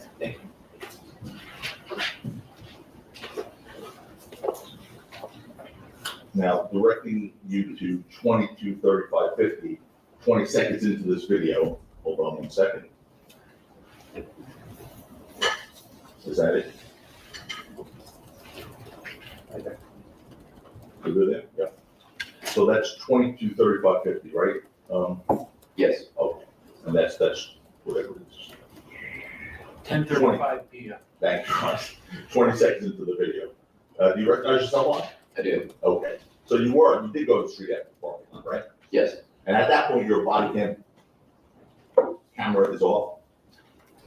I can't remember if it's on or off, if there's an additional video you want me to watch, but I think, again, this was 4 years ago. No, I understand. That's what you talked about for the first time today with the prosecutor, right? Correct. All right. Did you see any of your body cam footage today when you talked about it for the first time, displaying what you're looking at? My own video? Yeah. Yes. Showing that part? No, not this. Right. I know you saw your video from before that we all saw, right? Right. But you don't see any of your body cam footage showing this, right? No. Okay. But that is you, right? It is, yes. And that video truly and accurately reflects your activities during the search of the scene on November 6, 2021, correct? Correct. Weren't I off as defense exhibit A? You already have it marked. Offering I'm sorry, it to evidence. I identified it, now I'm offering it to evidence. It's evidence? Yes, sir. Evidence would not move something into evidence until the case is That's closed. true. There can be a motion to admit evidence at any time as long as there is a foundation and it's relevant and admissible. Do you have an objection now as to foundation or relevance? No, I don't. Defense A is admitted. Now the street shown there, sir, behind you, sir. Oh, you have a little screen there. So this is fine. Okay. Yeah, but thank you. Very small problem. Sure. It's time. Okay. Ding, we'll talk it in. All right. Well, we're gonna have to recess now, sir. Sure. So you're gonna come back on Tuesday, Okay. 10:30 in the morning. 10:30, all right. Yes, sir. Yes, sir. Thanks for coming in today. See you. All right. Okay. So that's it. We've done day one. Whoop. No, it's off. Up. We've done day one. Thank you so much for watching this with me.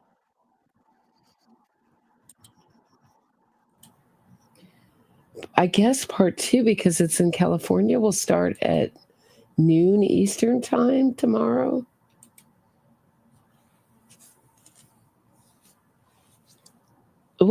I think the bad facts for the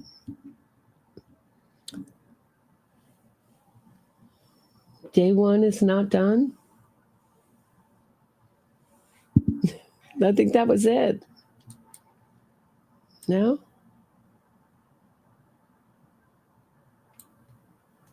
Yeah, no, that's day one. That's done. So I think the bad facts for the defense are going to be the people who heard bullets sounds. Are they going to say those are blanks? And wouldn't you think the people of Los Angeles with a high crime there are going to know the difference? Bad facts for the prosecution is the civil suit.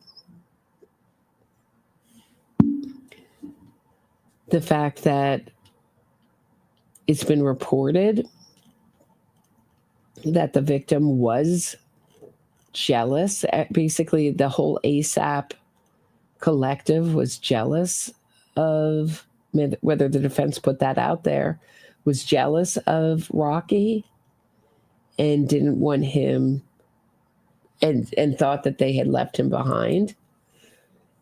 And that of course, good fact for the defense is that the victim mistakenly thought that he didn't pay for the funeral of the ASAP collective member, Josh, ASAP Josh, who died, funeral. That's a good fact. I mean, it shows that he's a good guy who follows through. But apparently Rhianna's not going to be coming to court. And he's very confident that he's going to win this if he turned down a 6-month deal. The bullet casings, the videos, all very bad facts for the defense. We'll see how good the witnesses are. And now I see why they have Lewin here, because it's going to come down to the cross-examinations of the, not just the prosecution witnesses, but the defense witnesses. How believable are they when they say, oh, Rocky carried a prop gun around? I find that defense dumb. I think they should have just, I don't know what's a better, say that it was drawn but never fired, maybe. I don't know. But then you have the gunshot sounds.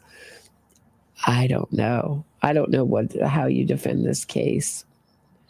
But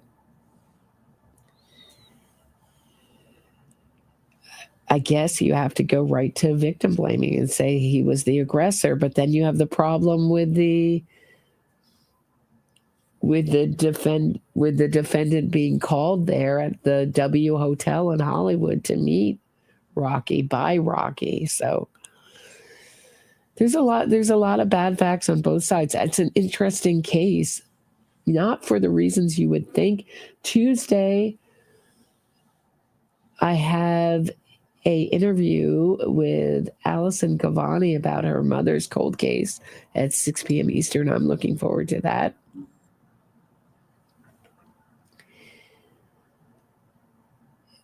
There's been talks of it being reopened. I know she's mum on whether it's been reopened or not, but I'm feeling very positive about it myself. So that should be interesting. She was her father's alibi, and she's writing a book about it called My Father's Alibi, and she also has her own channel, My Father's Alibi. So check that out on Tuesday. Tomorrow I'll be back, maybe live streaming this. Maybe, I'm not sure what I'm going to do yet, whether I have to think about it, whether live streaming is the way to go or doing kind of a summation. But I think I'm going to just take a little time off from Karen Reed, just for a minute. I may do spirit like episodes now and then, but the heavy Karen Reed week after week after week is wearing on me. I'll be back to it, but I'm going to take a little break. And when we start getting, obviously cover the motion hearings and any kind of serious news that there is in the filings and stuff. But every day, Karen Reed, I think I'm going to move away from for a little bit. So thank you for watching with me. Because, I mean, even my audience, even the hardcore Karen readers are saying enough. So I think I'm not the only one feeling a little over, kind of needing a little break from Karen Reed. So that's what's coming up. Thanks for watching this with me. Fortunately, no ASAP Rocky song. I'll have to write that. And I'll see you back here next time, either tomorrow at noon or at my normal time at 6 p.m. on an unusual Monday. Have a great day, everybody. Night, everybody.